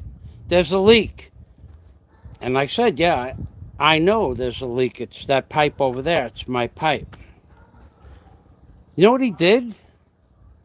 Without telling me? He shut the water off. He shut the water off so that the pipe wouldn't leak in the street. Even though I said it's my pipe is leaking. I shut the pipe off yesterday. Well, he figured out which pipe was leaking by turning it on and off because the valve was in a different position. And then he shut the water off at the main so it wouldn't leak water. Without telling me. Even I told him it's my pipe. So to cure the leak, they shut off the water. Instead of just shutting off my water meter, the valve, there's a valve before the water meter. I put the valve in. And there's a valve right there on the street. I put the valve in. I did that so in case the water pipe broke or in case I went away for a week and the water pipe broke, it wouldn't leak water. So there's a valve that I had shut off. But I told you the pipe was leaking yesterday, that I saw it. He saw the leak in the street. I said, yeah, that's my pipe. I have the valve shut off. And he went, yeah, okay. And the fool, the incompetence is amazing. It's astounding. First of all, my water bill is paid for a year in advance, okay? The last time I paid my water bill was around my birthday last September, and then I pay it for a year and a half in advance. I just give them, it's 15 pesos a cubic meter. I use 1 cubic meter a month. So I gave them 1,500 pesos. So that should be good for 2 years, theoretically. But because the pipe was leaking, and I told him it's my pipe that's leaking, how he fixed it was he shut off the water main so that if I turned the valve back on, the pipe wouldn't leak. Meanwhile, I don't need water, but that's not the point. Why didn't he just come over here and say, we're gonna either shut the water off or you fix the pipe? He didn't give me that option, even though he knew it was my pipe. I said, that pipe, it's on video. It's somewhere around the beginning of the video. I told him, yeah, that's my pipe. It's leaking. I have a valve. He said, yeah, okay. And he said, there's a leaky pipe. He confirmed that there was a leaky pipe. So what did he do? He shut the water off to the leaky pipe, but the leaky pipe wasn't leaking anymore because my valve was off. My water pipe, my water main was off before the house. I shut it off. So he turned it back on, found out which pipe was leaking, and then he shut it off somewhere up the road, a couple of 100 feet up the road. Instead of just saying, look, sir, you can fix the pipe now or we're going to shut it off. And then I would have got off the roof and fixed the pipe. What a piece of garbage. Why? Because he has he wears a clean shirt and a badge. He's in charge. So what was he in charge of? He was in charge of a pipe that wasn't leaking anymore. Yeah, it leaked yesterday, but I shut it off last night at 4:30. So to fix the problem, he just shut off the main way before my house. Why? I told him it's my pipe. It's my pipe. It's in the video. You could go back into the video and see. I said, yeah, that's my pipe. It's my pipe. I have it shut off. Put my hand like that. Yeah. It's a leaky pipe. I said, yeah, I shut the pipe. I shut the water off. There's no more water. Go back and look. It's on video. And instead of taking my word for it, I guess he was afraid I would turn the valve back on and the pipe would leak. And I'm paying for the water, so water is precious. But I mean, I can understand them not wanting the water to come out of the pipe until it's fixed. And I can't believe that. But the guy could have said, look, you can either fix it now or we're going to shut it off.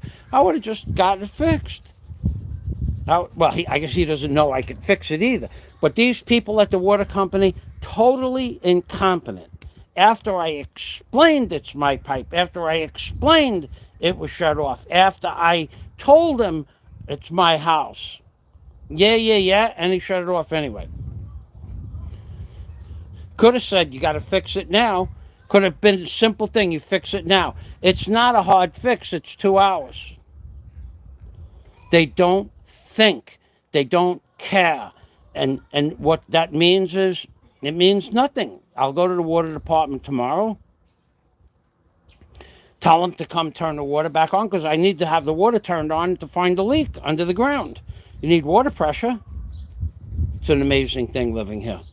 Nobody, do they have my phone number? Absolutely. Do they have my email address? Absolutely. Does the woman in the water company that gives the orders to shut the water off, does she know me personally? Absolutely.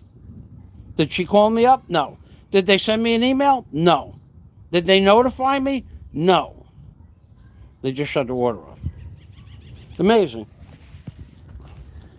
And when I go into the water company, typically I'll bring them a dozen pieces of pan because there's probably like 10 or 12 women in the office. So they all like me. They all know me. But it's too much work for them to think to call up Michael. Just call Michael up and they all know me by my first name. It's an amazing thing living here. I can't share this knowledge with you enough that every single person in the entire community knows me by my first name. Every person in the water department knows me by my first name. Every person in the water department, I've only been in the water department 3 times since I took over this property, 3.5 years. Because I pay my bill for 1.5 or 2 years in advance. But now they do this. New people, probably. I'll go there tomorrow and the lady will be gone. We're sorry, Mr. Fazio tomorrow. It won't be Michael. Because there won't be any pan. There'll just be me saying, turn the water back on. It's an amazing thing living here. All they had to do was say, we're going to shut the water off unless you fix the leak. I would have just fixed the leak. No, too much. That guy, what he wants to do, he had nothing to do today, so he did a big deal, shut the water off. And then tomorrow he'll come and check it. It's called job security. This is what they do here. It's an amazing thing.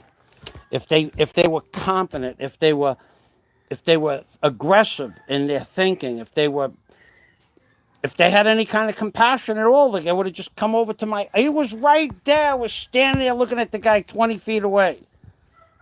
Why couldn't he say he was going to shut the water off? Could have. Didn't. Amazing. Gotta go. Gotta go. Can't go to the water company now.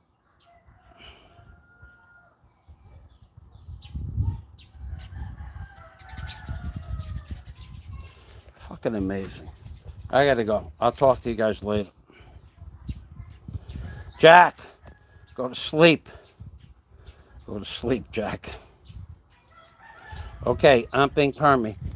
You gotta live here to understand the lowest, the least amount of work that anybody can do on every day, on any given day, every day, every day. That guy with that turned off, he wasn't even the one that turned off the valve. There was another man up the street. He's just the guy that looks at the guy that turns off the valve. Unbelievable. Gotta go. Bye-bye. I'm Pink Permy from Michael Fazios. This is what it's like living here in the Philippines. Why couldn't he say he was going to shut the water off? If I did, why couldn't he do that? He was only 25 feet from where I was standing. I could hear his voice. He could hear mine. I said, it's my water, and he couldn't do that. It was too much work for him. No, it wasn't too much work for him. It meant that he had work for today, and tomorrow he can come out and supervise another man turning the valve back on. That's the way they think here. Bye-bye. This is an amazing place to live.